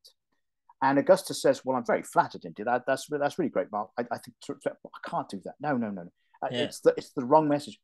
And they come up with the name Pantheon. Actually, the Roman is Pantheon, as it turns out. Pantheon is the Greek form. And what was inside we don't know. What we do know is in the pediment, the triangular piece above the entablature, was a group of statues which have all now been lost. We also know that part of this was caryatids. Somewhere in this structure, it may well have been the round structure, caryatids were part of it. So Agrippa's Pantheon did not look like the one we have now. There may be elements of the building that we have now that have actually incorporated the original building, but it was actually burned down several times, rebuilt by Domitian, and even after Hadrian, it had burning and was rebuilt several times by people like Septimius Severus. So I think what you see in that is, again, if you think about his vision, what they're thinking of is that we need to make a visual statement in brick and marble. So the statement, I find a city of brick and I leave it with a marble. Some people say it's in the literal sense, that's what they did. Actually, Roman buildings are brick on the inside and they put slabs of marble on the outside. So it's a bit of a trick, really, right? You can make a building look fabulous by sticking a veneer of marble on the outside. But it's also a message, which is to say, I found a republic, which is downtrodden, made of ordinary brick, and I polished it up really good, and here it is. It's a shiny place and we all want to live in it now. So there's two ways of looking at that statement. And Agrippa is absolutely central to that. What's amazing is that a lot of this is all funded by himself. Because he built several aqueducts as well, right? Not just in Rome, but outside of Rome as well. Yeah, so anybody who's been to Rome and been to the Tivoli Fountain, and who hasn't, because you go there and you see this amazing Renaissance backdrop with statues and water pouring out, and people sit there and they flick a euro into the water, hoping to come back, because that's the message. The water comes from a source many miles away along pipelines that are actually part of the original Aqua Virgo, which is actually what was built by Augustus' guy, Agrippa. And what was clear is that the city of Rome at that time was actually a pretty rough and tumble place. It wasn't elegant in a way that, if you see the big films like The Decline and Fall of the Roman Empire, that famous film with Sophia Loren and all sorts of famous actors. Not a given book, the film. Yeah. That is Rome of the third century, second, third century AD. This is not the Rome as Augustus and Agrippa knew it. And what they were beginning to do was put in this public infrastructure. There were some buildings in there that because Julius Caesar had built them. And of course, and there were lots of gladiators temples. as well, to mention other films. Yes, there we go. So we have this idea of a very grand central forum and all the rest of it. Well, it wasn't quite as grand as that. And in fact, Augustus starts a building program. And I make the point in my other book, Augustus at War, that what Augustus is doing with Agrippa's victories and those victories, they bring the war spoils and they put them on display. They make the Roman Forum, which is the only one at the time, by the way, they make this basically a monument to Roman victory brought to them by Augustus and friends. And then what Augustus then builds is the Forum Augustum, the Augustan Forum to the side of it, slightly behind the Senate House. And that becomes like a super duper modern architecture experiment. And then further north of that, then is the Campus Martius, where they're putting all this parks and lakes and stuff for people to enjoy. So they embark on this beautification process. And also what Marcus Agrippa is doing, by the way, is going underground, making sure the drains work, because none of this is possible. So what you have to imagine, and maybe people don't appreciate this, is that our water system has storage points, and we can turn a tap and the water will come. Right? The Romans had a system which was continuous flow. Right? What they would do is they'd put public fountains in places. They haven't got faucets and taps on them where they turn them on. No, the water is constantly flowing. And one thing that Agrippa did, which was groundbreaking, he realized that people had a pretty poor lifestyle, in the sense a lot of them are living in rickety old tenement buildings, to deploy hundreds of water fountains. So at least they get the chance to get fresh water. And it's good water from the source outside in the hills outside Rome, supplied by the various aqueducts. He then goes one better. He actually says, why don't we actually take, these bathhouses that are very small and a lot of them privately owned, why do we build a really big one, right, with all the cold room, the hot room, and the tepid room, and the gymnasium, and we'll put it just by the Pantheon I've just built, and we'll decorate it with scenes of naval battles and stuff, and Neptune and what have you. So one of the things that's also intriguing is that the great bathhouses that were like the baths of Trajan, the baths of Caracalla, and these sorts of people find their origin in actually the first bathhouse of Agrippa. Only a tiny little bit of it survives now. There's basically some brickwork and some evidence of some sort of architecture and column there. But it was groundbreaking. He built the first kind of concept one. And again, you have to understand, if you'd been born into an age of war and uncertainty and fear, and now you can walk into a world where I can get fresh water, I can actually go and have a bath, I can walk around in a public park, I can actually go vote in the public. You see how that is transformative. And this is the narrative that Agrippa is actually helping Augustus to write. And in the meantime, when there are problems, Augustus sends Agrippa off to go and fight them. So let's talk about Herod. Yeah. So one of the things that Agrippa is asked to do is go out and tour the eastern provinces. And it turns out that on his visits to Judea, and Judea is not a Roman province, it's a client ally. And the Romans have this really interesting arrangement where if they don't directly rule a piece of land, a territory, they will actually negotiate with whoever's in charge to say, you know what, we won't invade, but if you would like to side with us, we'll recognize you for who you are, and you'll adopt Roman ways, and when we need you, you'll send an army, because that's the cost of all of this. And this is what Herod agrees to do. So he becomes this ally. He started off by being an ally of Marcus Anthony, and he switches sides. So he's always a wily politician, and these two guys hit it off. It just seems to be that somewhere in this thing they find a similar interest in architecture. Herod is building Roman-style, Greek-style cities in Judea, and he loves that. He hears about the Portus Iulius we talked about earlier, which is the hydraulic concrete form that you talked about, converting a lake and so on. And he says, I've got an idea to build a city I'm building called Caesarea.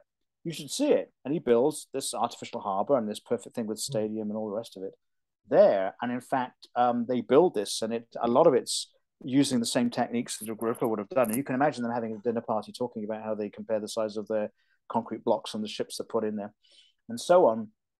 And then they go on this kind of tour together. They kind of ride off and they go through Asia and so on and so forth.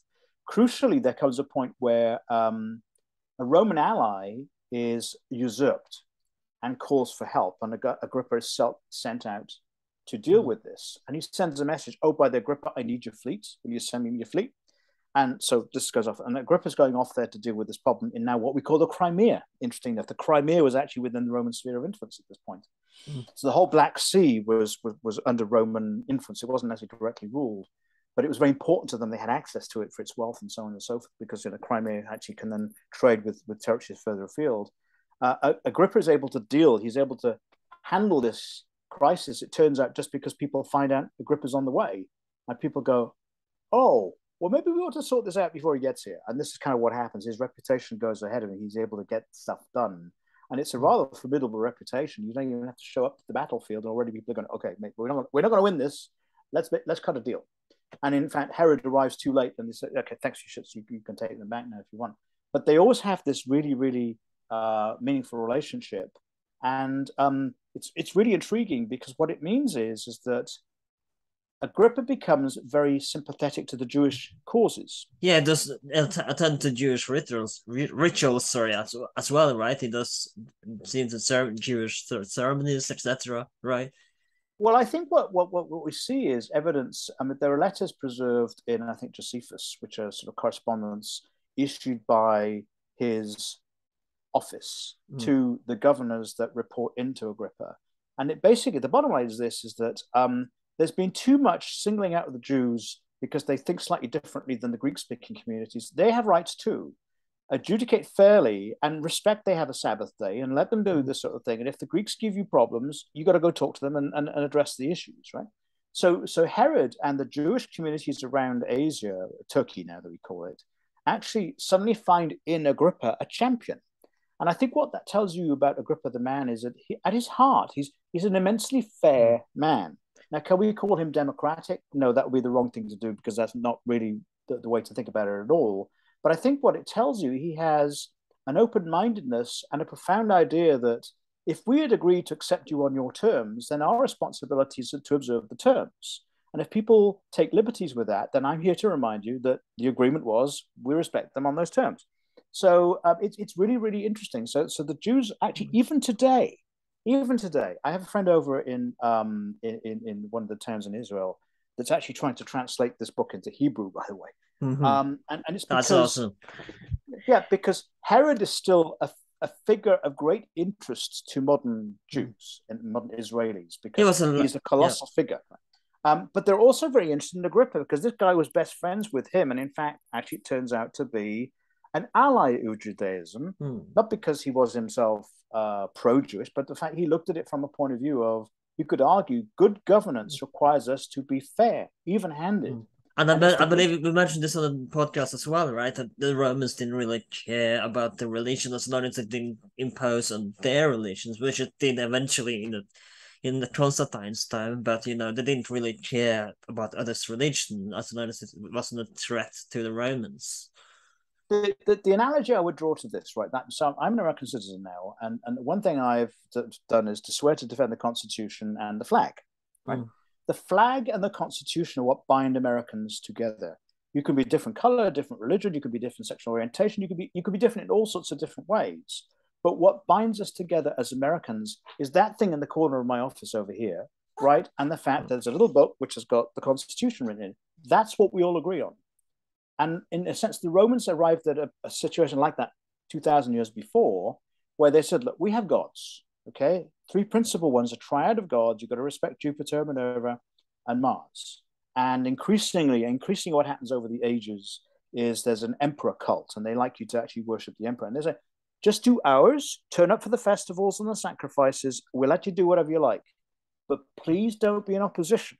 Because what you're saying is... Christianity enters the chat. That's another podcast.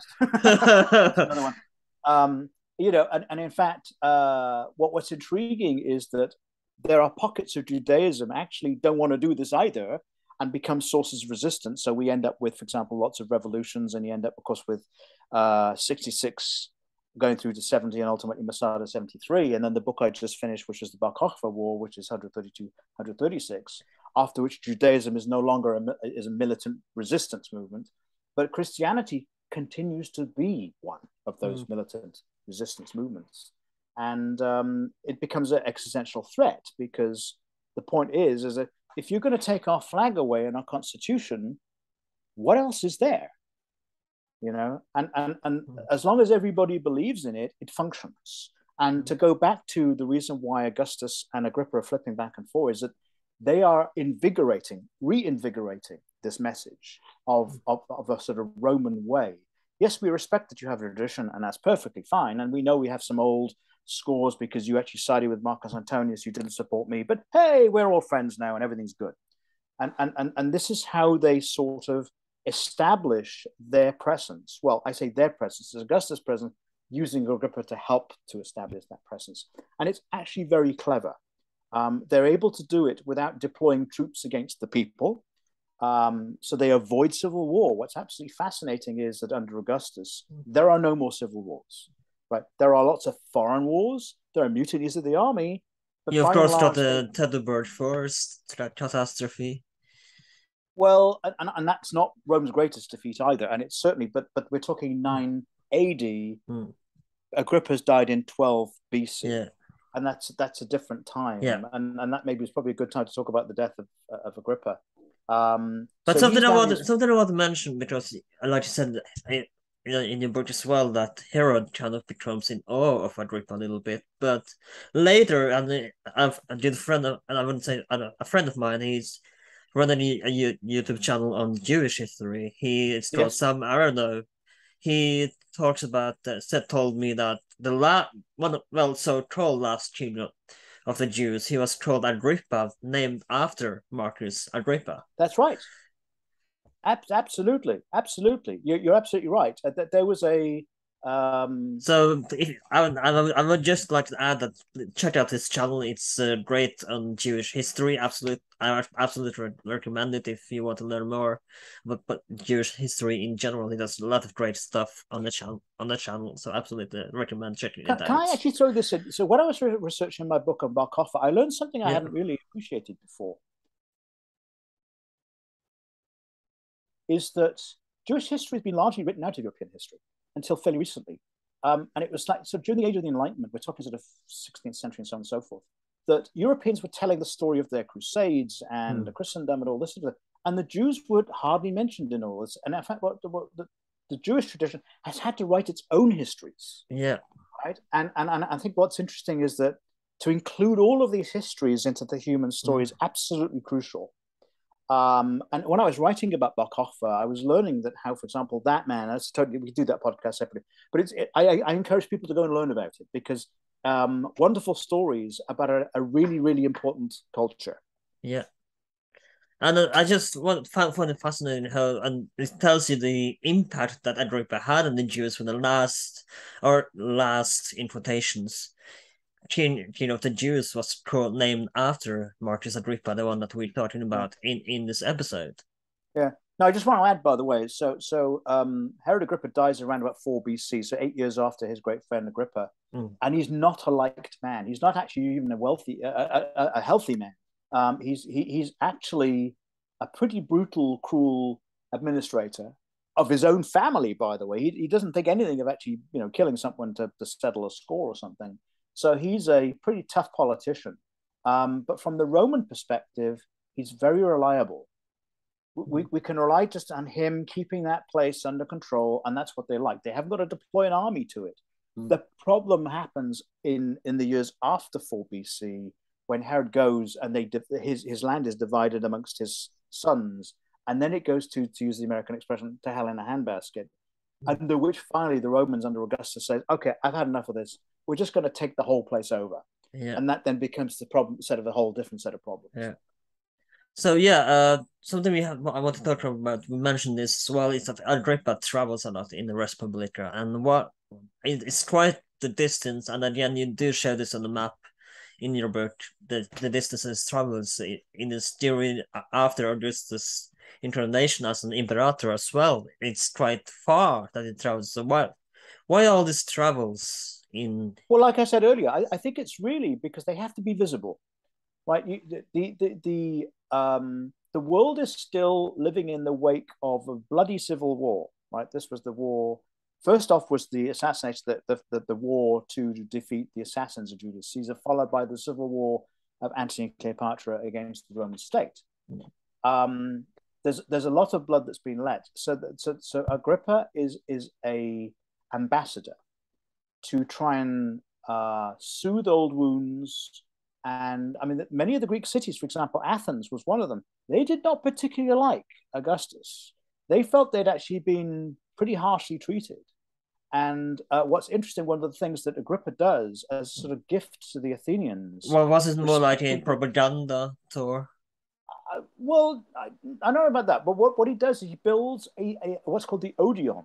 It's a colossally, again, we come back to Colossus, big building in the center of the Agora in Athens. He builds this beautiful bleeding technology edge building, the foundations of which you can still see, so that they can have poetry readings and they can have readings of Homer and the Greek artists and writers and poets in a sort of deference to recognizing that Greek culture has value. I'm trying to find the photo you have in the book right now. So I was lucky. The American, I think it's the American School of Archaeology. So if you go to page 166, 167, you'll see that's what they put together, and it's a fabulous building, and you can still see parts of it. Oh yeah, here we go. Here we go. Yeah. I don't know if you can see it quite well if I'm holding this up right. Here, I think if you're watching on YouTube, you might be able to see this. So if you shuffle down a little bit so they can see the other page, and there we go. Yeah, there. This is big. This is big building, right? And it's state of the art using all the latest technology. And remember, I read an extract where at the Diripatorium he's building one of the biggest ceilings. He's using all of that insight to try and really impress. And the idea here, I have to imagine, is, look, my gift to you is that I love Greek culture, and I'm going to give you the best I can give, and it's going to be this cultural center. Right? I mean, to be fair, the Romans stole pretty much half of Greek and made it their own. So, well, yes, but there was a sort of, how can I describe it? Yes, there was a respect and love, and also a slightly Disney park angle to this. Romans would go to Greece to sort of take in the sights and learn a bit of rhetoric, and then go to Sparta and actually watch the performances put on by the locals to demonstrate how Spartan kids would be raised up, and they do all these dance routines and stuff like that. I mean, it was a sort of caricature of the best of Greece. But bearing in mind, you've got to remember that Actium was in the Greek peninsula, right? And a lot of the Greek cities like Corinth and Athens and other places have been pretty roughly treated. And what these two guys have to do is, in order to bring all of these communities together, and if I can somehow bring the point to you, this is a world there is no email and no radio and no television. It is all basically through written and papyrus and little bits of broken pottery and people showing up in the name of the administration to try and say, look, you have to stick with us. The mission we all have is peace, prosperity, and the great family of peoples. And as long as people buy into that and they keep it going, this pax will continue to exist. And every so often there are outbreaks and rebellions and riots in streets. And in fact, one of the things that's interesting is that there's trouble when Augustus is island hopping. He has to stay in another island because he knows he's really unpopular in Athens. So he stays, I think, on Samos. And in the meantime, what's happening is that there's another dimension to this. Agrippa's health is not good. It seems he has gout or something like gout. And his legs cause him extreme pain. I don't know why that's the case. The sources aren't terribly good about this. He apparently treats himself to overcome the pain by having really hot vinegar and plunging his legs into them. So he's using greater pain to nullify the other pain. And he goes to Greek curative sites to try and find a cure for his condition. So you have to imagine that this man who's traveling all around the place, he's going in his ship. And what's dramatic about the ship is that because he'd won at Milan Naulochus against Sextus Pompey back in 35, I think, no, 36, 37, Augustus gave him a blue pennant. And this dramatic flag in sea blue flies on his ship. So anybody traveling goes, that's the great Admiral Agrippa. Yay! So everywhere he goes, you can imagine he's identified, and he's probably got an entourage of soldiers as well as sort of like a security detail. So he's not traveling like there's probably a group of people. So this is very public.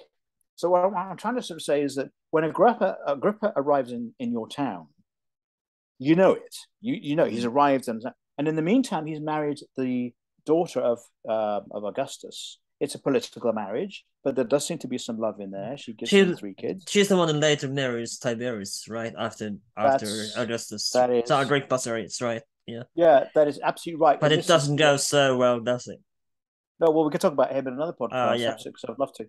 But the point is, I want to emphasize to people watching and listening is that in Roman circles, higher status circles, marriage was really about making connections, bringing names of more prosperous and higher status people into your family, and it's really not about the love. There's certainly an element of have kids to keep the family name. And but, again, we do this justice in our Germanicus episode that there is some, like you said, there is some cases that they do find love, like with Germanicus and Agrippina the yes. Elder. There was genuine affection there, as we discussed in the episode. Yes, and in fact, I think he gets it from his father, Nero Claudius Drusus, who marries Antonia Mina, who, of course, is actually the daughter of Marcus Agrippa, isn't that? No, of Marcus Antonius, which hence her name Antonia. And there she is able to say, "I'm a univira. I'm actually a one-woman man," which was by implication not a common thing, but also it was a mark of respect because she lived as a widow, venerating the name of her husband, and actually, in a sense, becoming very highly respected. And Agrippa is different because he's doing what his friend wants. His friend says, "Hey, marry my niece. She'll be part of the family." "Okay, I'll do that." "You need to divorce her because I need you to marry her." "Okay, I'll do that." "Oh, by the way, my daughter, I think you need to marry her now because that means you'll be my son-in-law, and this will actually really good." I want to adopt your sons now, so and then I want to adopt your sons. Okay, here we go. Okay, that's fine. It's kind of it's Roman Game of Thrones, if I can try and draw that analogy, where sad to say that women are pretty disposable, right? The woman probably doesn't have a lot of say in this, except in the world of I Claudius, written by Robert Graves, where there's on the TV series, if you've not seen it, there is a marvelous scene where Julia has a row with her father, and she basically says, "I'm not like a piece of cabbage that you can throw around whichever you want. I know I've got rights too." And he basically has to tell her, "No, you don't. I need you now to marry Tiberius, but I don't like Tiberius." Because by then Agrippa has died, and he needs to make sure that his daughter's married, and it goes rather wrong. But that's a whole different story. I just want to make this point, though, that interesting enough, going back to the idea that Augustus always needs to have around him advisors.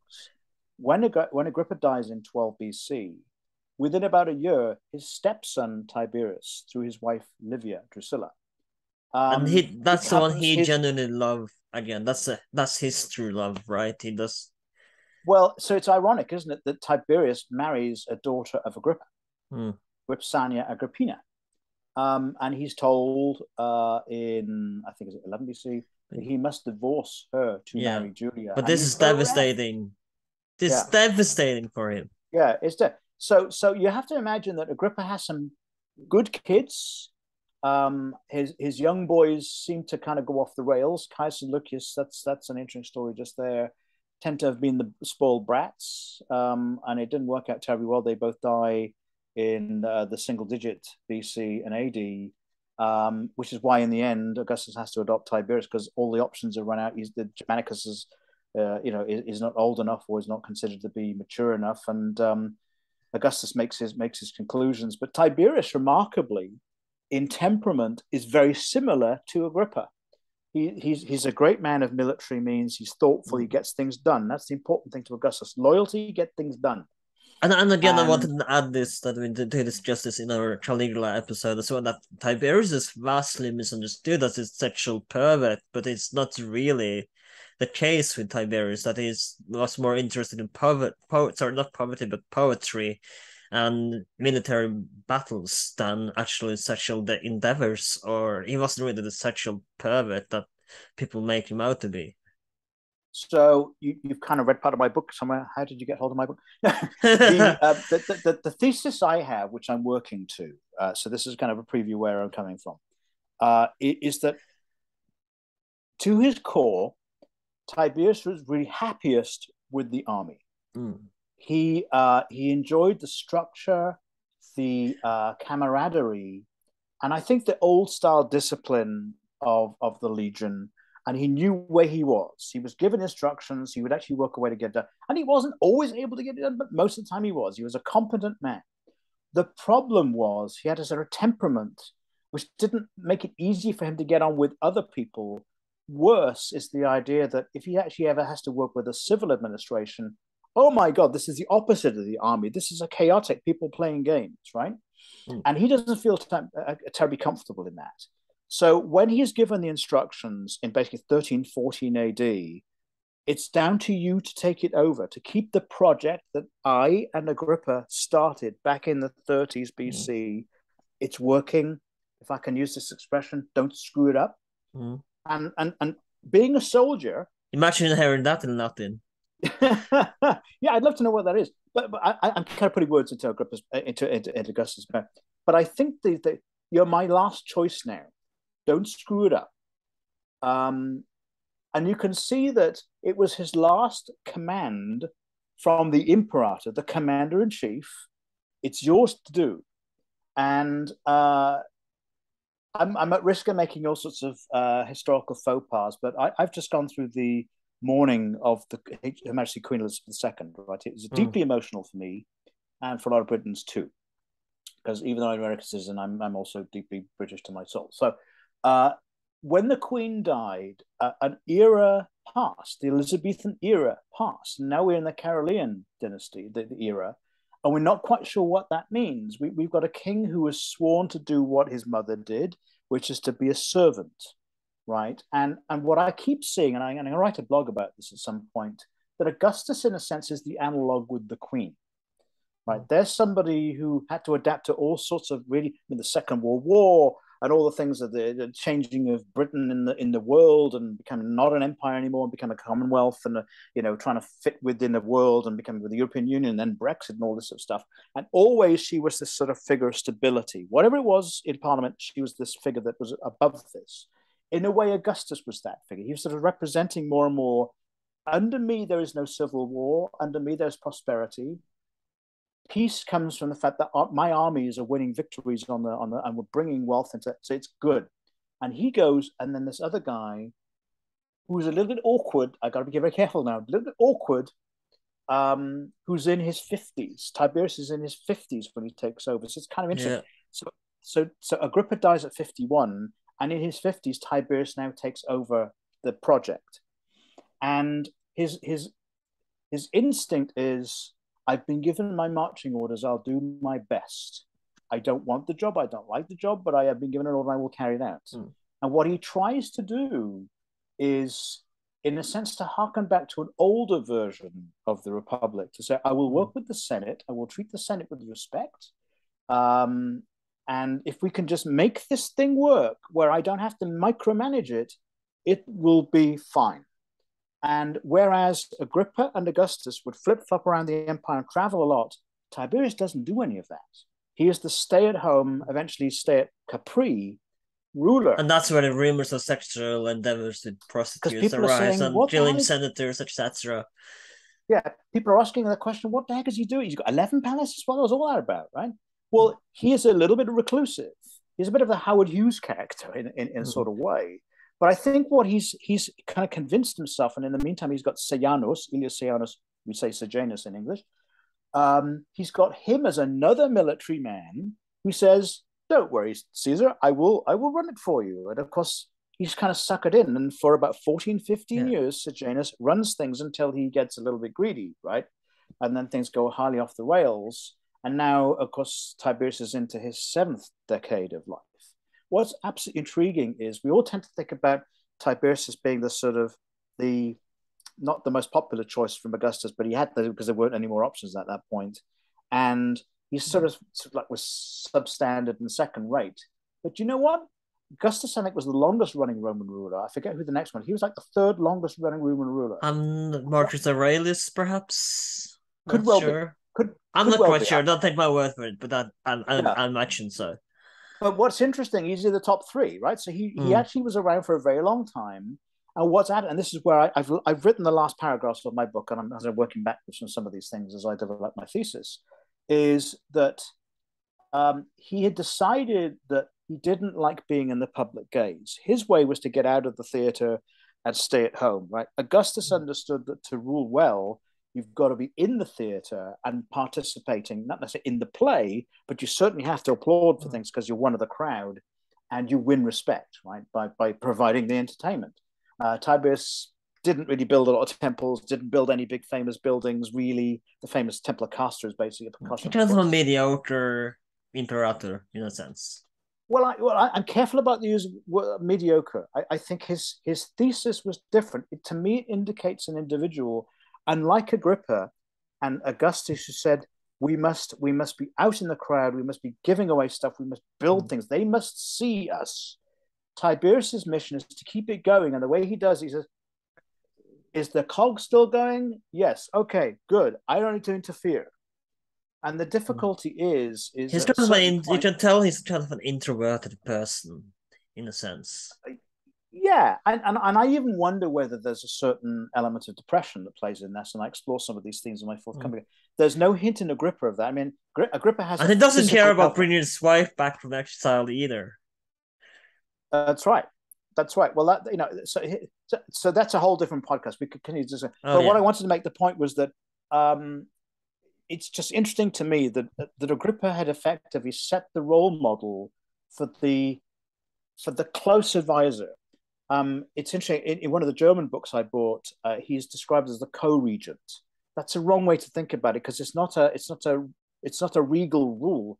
The whole setup is so potentially fragile. I mean, if somebody brought an army together, could rally Augustus's army and threaten him, I don't know whether it necessarily would have survived. That the amazing thing is that nobody ever tried it. And Agrippa, who could have been the man to try it, didn't. And I think what it meant was simply this, is that he found in someone he genuinely loved in a sort of filial way, brotherly way. Yeah. And he was able to get things done in his life by being a friend that he didn't need to do it by being the ruler. And it's something really that, yeah. Sorry about me got derailed there. But we have to talk about this, and sorry for interrupting you there, but Agrippa's death was quite devastating for when he got sick. It got quite devastating for Augustus because he wasn't there at Agrippa's time, and he rushed as he never came to see his friend in the last moment. So it must have been quite impactful for Augustus watching his friend not being there for him. So in the winter of 1312 BC, there's news arriving that in Pannonia, well, that's kind of along the province is along the Adriatic coast going up towards the Danube River, that there's trouble. And Agrippa, who by that time actually hasn't gone to war for about a decade, and he's 50 by now. And in Roman terms, that's not terribly old, but it is, it's a mature age. And off he goes, right? He goes off normally the campaign season is from the spring to the autumn, fall, but now he's going in the winter. And, it can get cold. And if you get damp and so on, you can get pneumonia. And I suspect that may be what he got. So he goes there, and the word goes before him, Agrippa's on the way. And in fact, the Pannonians settle their scores with the Romans, and they actually don't have the war. So effectively, Agrippa goes there, stays a few months, turns around, comes back. And now he's sick. And we don't know what that sickness is.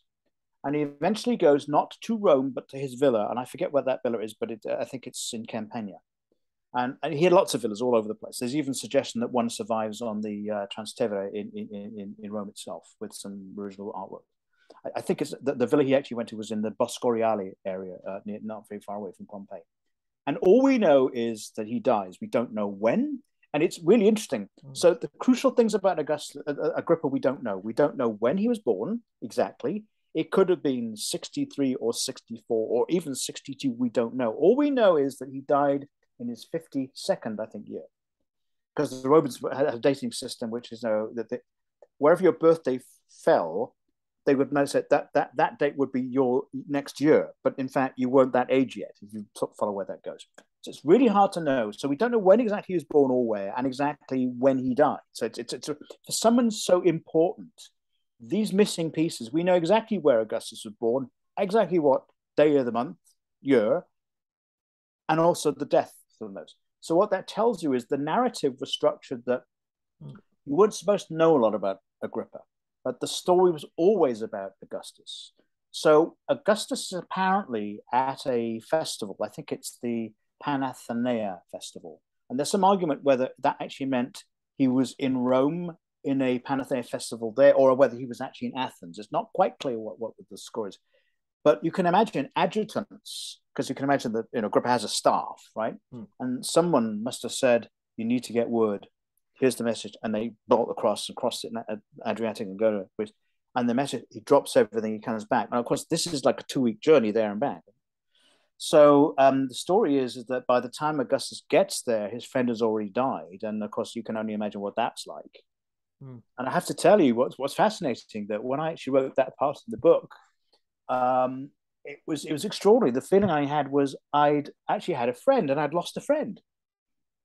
This man in this book had become part of what I was doing. And then suddenly I write, Agrippa died. And it was like, this man died. I choke up even now thinking about it. And I wrote this in Twitter, and Tom Holland, the historian, actually said, I get that's happened to him when he's written about historical figures too.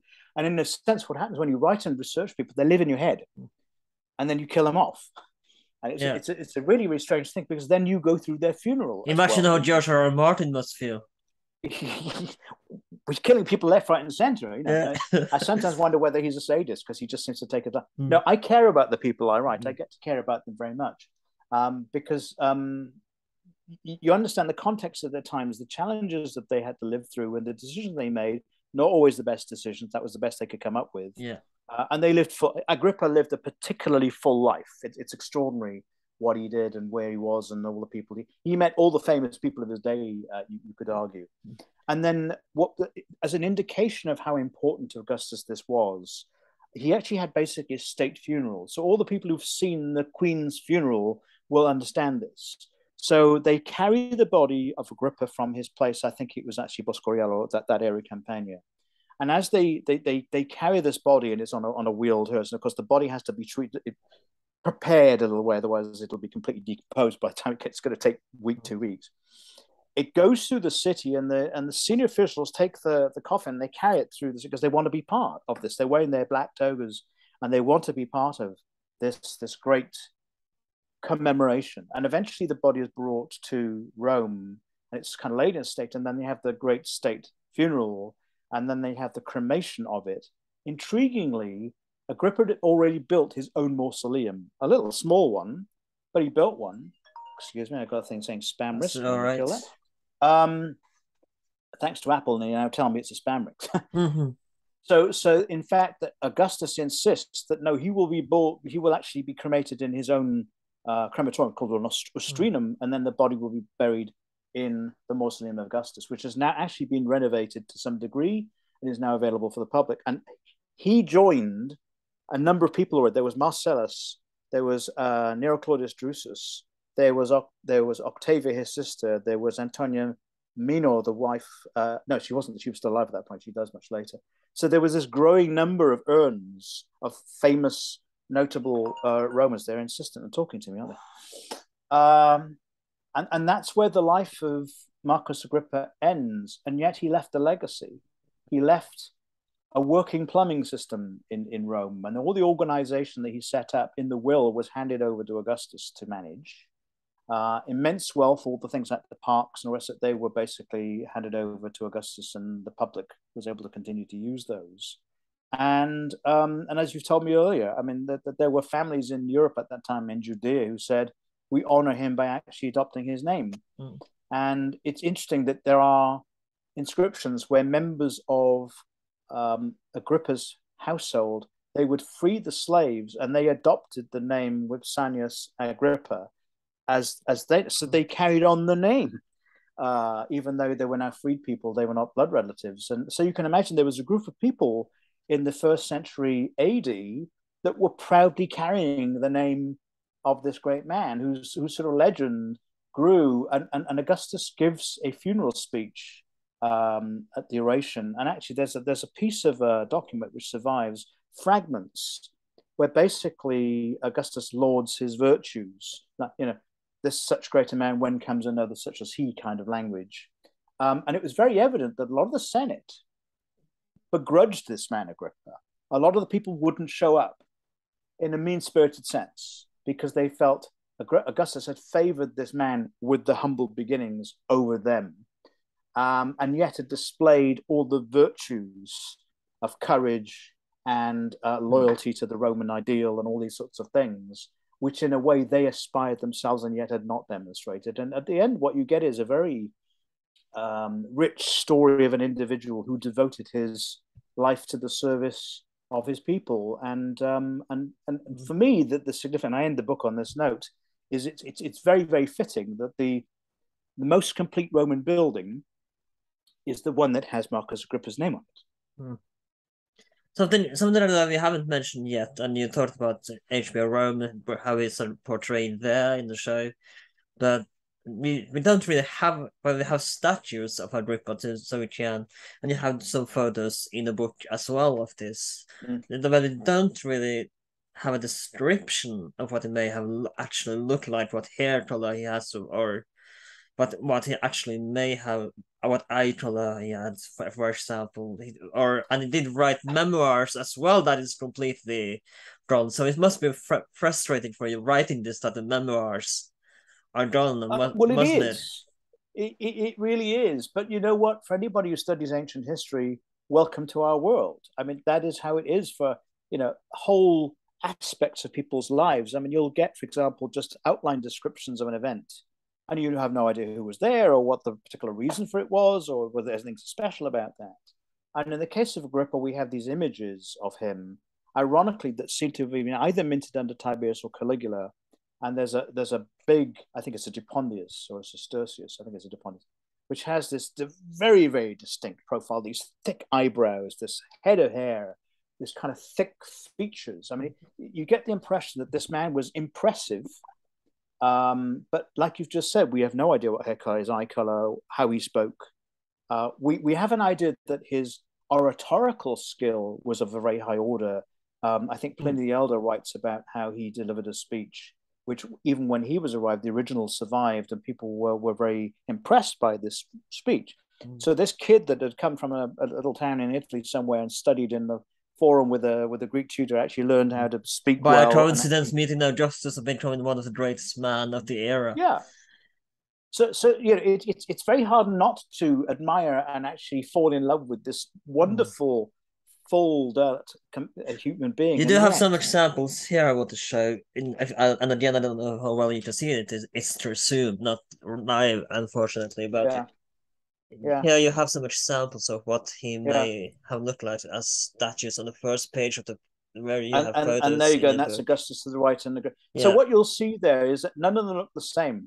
Okay. Yeah. So this is another problem that you have, and it's the same with the emperors. I mean, that's the case with the Caesar as well, though, and others, Augustus as well. None of the statues really look the same. So, and we talked about this before as well on this podcast. Like, if you travel back to ancient Rome, you're not necessarily certain that you would recognize, oh, there's Caesar, or oh, there's Agrippa that's walking down the street over there.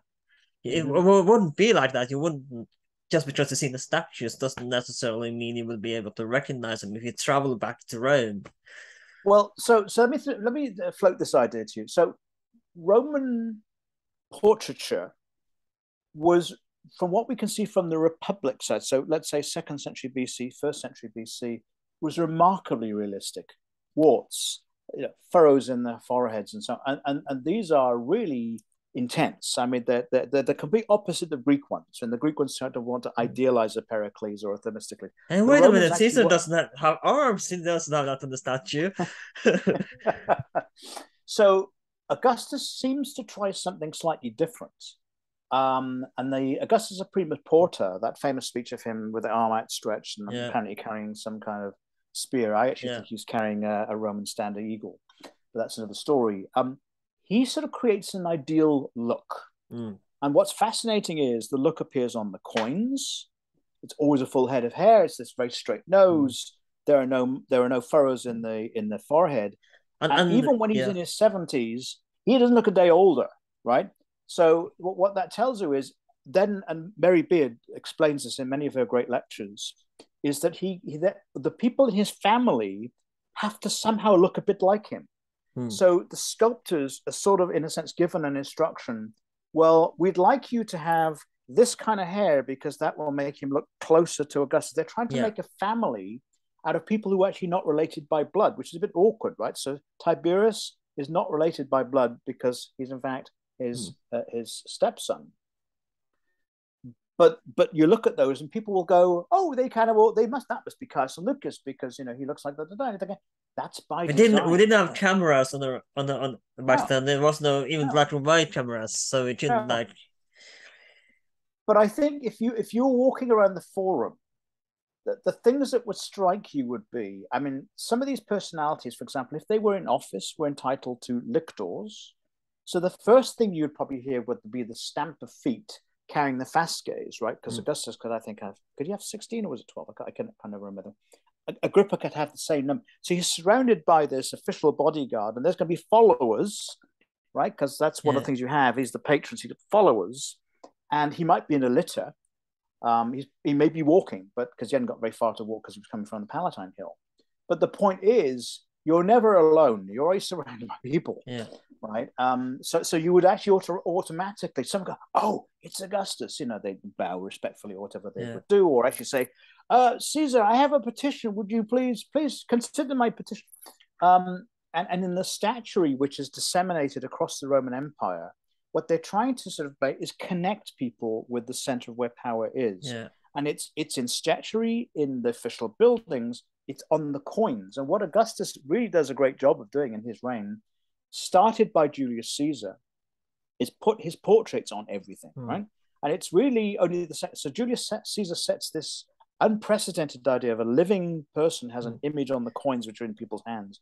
And again, you mentioned the facial structure, and then like Caligula, when he started getting bald eventually later in his life, and you wouldn't show that on the coin, would you? That wouldn't look very well. You would show his eternal youth, that he's eternal, he's divine, he's the ruler of the Roman Respublica. So you wouldn't show that he's bald and losing his hair, would you? Yeah. So this is the denarius of Tiberius, right? And unlike Augustus, who had lots and lots of things on the back of the coin, hardly any changes. This is the image that appears on nearly every single coin of Tiberius all of the time. We think it's Vesta, it may be Livia. That's it. That's it. And all he's basically appealing to is that I'm the head of the state. Basically, that's what he's saying. Augustus uses coins to message. And as we're talking about Agrippa's face never appears on any coins under Augustus. That's by design, because the regime is actually Augustus' regime.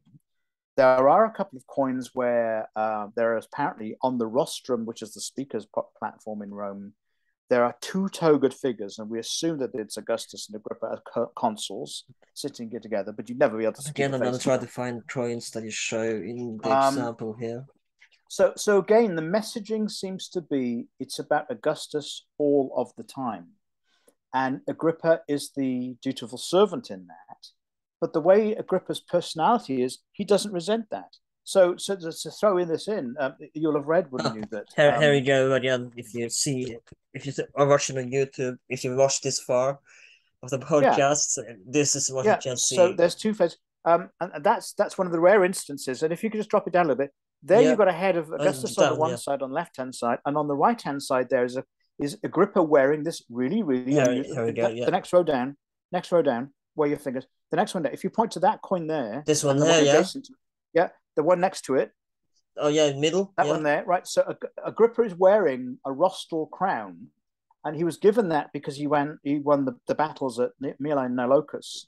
He was authorized to walk around with this crown, which had the assumption it's because he had besieged cities and he'd won a naval battle, and that thing sticking out the front is a rostrum, the ram on the front of a ship, right? So he was given those honors. What was intriguing is that he actually won 2 triumphs. And the triumph was the ultimate expression of Roman victory of a general. It was a thing you aspire to, is that great parade, the Roman Ticker-Tape parade, and Agrippa refused them. He refused them. This was unheard of. And I think part of it is that in his way of looking at it is, if he had that, it would deflect from Augustus, who was really supposedly the winner of the wars, right? And it was, you can almost imagine the conversations, I'm going to give you a triumph. Oh, well, of course I will refuse, my dear friend. And like you said almost in the very beginning of this podcast, he was humble. It was humility, right? Yeah, but I think it was done with a very smart, shrewd eye to the optics of the political side of these things, and I think also, how can I put it this way? I almost imagine he would say something like this, which is, "You're a good friend to me. I've done very well out of this, and I don't need the trappings of greatness because I already have them by being your friend." And that might sound corny to a sort of a modern sensibility, but I think that's the closest you can get to understanding this man Agrippa. He doesn't need to show off, apart from wearing this crown and having a blue pennant on his ship, which is pretty showy, if you admit, right? Yeah. I mean, people understood that he was important. He didn't need to have a title to tell people that. And what mattered to him was the trust and the friendship. And again, Augustus as well turns down loads of titles that is almost 90% of the titles that he is offered, basically. Yeah. Yeah, the only difference. Oh yeah, I want this title, I want that title, I want that one, yeah. I want that title. Yeah. So as somebody pointed out to me, there was no job description for princeps or emperor, as we now say, right? What it was an accumulation of things. It was having the tribunician power. It was being sort of consul many times. It was sort of being praetor many times, and having like the princeps senatus being the number one in the Senate. And what he had was there's this concept of auctoritas. It's influence, it's authority, and that comes from deeds, the things that you do, the consistency that you do them. And Augustus had that in spades. He'd got the name of Julius Caesar. He'd actually won 2 civil wars, and he'd done all these great things. And Agrippa was the enabler in all of that. So he had auctoritas too, but he didn't have the name, right? So he had all the other stuff. And had Augustus died, I mean, there was speculation that Agrippa would take over, but he was the same age. They were maybe 6 months apart in age, so he wasn't obviously a successor, right? In the way that Tiberius was, because he was a man only like in his 30s. So he still had some lifetime, and by the time Tiberius gets to be emperor, he's in his 50s now. So he's a bit more mature. But you've got to remember, and this is what I keep saying. What Augustus and Agrippa put together was an experiment, right? And it was never quite clear that it would always work. There were assassination attempts on both Agrippa and Augustus. They survived those attempts. Augustus had to have a sort of a bodyguard. He had a couple of special agents that would go out rooting out for plots and this sort of thing. There were people constantly asking them for things, and they had to make the calculus as to whether they agreed or they didn't. By and large, they express themselves through their buildings and their good deeds and waging wars and doing all of this sort of stuff. But by the time Augustus is dying and handing over to Tiberius, it's never been done before. They don't quite know whether this is going to work. And I think it's a mistake if people seem to think it's very solid and well tested and so on. It's not. And Barrett's right. Anthony Barrett is right. It's really only by the time you've lived through Tiberius and Claudius that you get to this imperial ruler, right, with jewels and rich gowns and all this sort of autocracy. Because Tiberius tried to rule with the accord of the Senate. Claudius tried to bring better government to it, knowing that in fact it had need for reformations and tweaks. And he seemed to have been a natural born administrator. The problem with Caligula was he just, I don't know. It's again, we're dealing with the sources, right? The sources didn't have the greatest upbringing, to put it that way, either. Well, and that's tragic. But on the other hand, he was immensely popular. People forget he was immensely popular. Among the people, yeah. Yeah. And we keep on thinking in Roman history in a sense because it's written to us by the senators. Okay, we don't have Roman histories written by the people whose view might have been very different. So I think you have to also keep that in mind. And Agrippa was one of those people that was not senatorial. And that's why I said to you earlier that when he died, there was a great hostility. That the people literally, are you going to the funeral? Why would I go to the funeral? He's not a senator. He's not worthy of a presence. And Augustus, you can only imagine, would have been deeply insulted by that. Deeply insulted by that. And in his own sort of way, he would have got his own back, I'm sure. But already, he's looking. So Augustus has what's amazing is Agrippa dies at 51 in 12, and Augustus goes on till 14. He goes on for quite a number of years yet, but he's getting older. He's in his 70s by the time he dies. He's ruled for about 44, 45 years. And for 40 of those, he was always accompanied by Agrippa. And your point, that the word used was bereft. I don't know what that feels when you've lost somebody like that. Yeah. So thank you so much for coming on. And if you want to learn more about Agrippa, you should absolutely read the book. It's a super fascinating read. And if people want to buy your book after they listen to the podcast, you absolutely should. Where can they find both Germanicus and Agrippa and Barcoba and other works that you've written? If they would be interested in looking at more of your work. I'm lucky that my publisher is called Pen and Sword up in Barnsley, Yorkshire, and they have distribution in all the major book outlets. So if you can't find the book on the shelf, you could order it from your bookstore. I support independent bookstores as well as the big chains, but you can, of course, buy it on some famous online stores where it's in stock most of the time, and ebook version and Kindle book versions are available too. Thank you so much for coming on. It's been a pleasure. Do you have anything else you wish to, before you go, that you wanted to put in the description, social media, that people might find you? On Twitter, I'm at Lindsay_Powell. And what I try to do on there is comment on things that, like, new discoveries in archaeology, put on things which other people have done, like reconstructions of things. I try to celebrate the anniversaries of the people I've written about. So, I just recently did a whole thing on the Battle of Actium, which was topical when we had 2nd of September. I'm also available on Facebook. You can dig around and find me on there, where I, rather more me, the writer rather than the historian, and get involved. I think go learn history. A lot of people start their interest in history through fiction. What I say is enjoy the fiction, understand it is fiction, and go read the non-fiction. There was an American historian who lamented the fact that people who write about factual deeds are forced to use the negative. We talk ourselves about non-fiction. And what we need is another word to explain. I'm a non-fiction writer. I don't write novels. They're hard for me to write, but I can write non-fiction. I actually find it really hard. So I champion the fact that people can write non-fiction. But try and get to understand how history is made, how somebody like me that writes a biography has to wrestle with facts. If I use the word alternative facts, because ancient history is filled with alternative facts, things that don't seem to go together. And what we try to do is make sense of it all. We're trying to capture the past and make sense of it by using the material we have. And every historian interprets it anew in their own way. And I hope that in my books, people like what I've written. Mine is never the last word, let me say. I mean, I've written a book on Marcus Agrippa, which I hope will stand for a century or something. Because the one that was before that was 1937. Mine came out around about 2011. So I hope it'll be around at least for my lifetime, and hopefully beyond. And the other ones I write in the same way. But history is changing all the time. I'm hoping that one day, just one day, someone will find in one of the great villas in Pompeii a copy of the memoirs of Marcus Agrippa, because I would love to read it. I want to know, how much did I get right? I would love to know.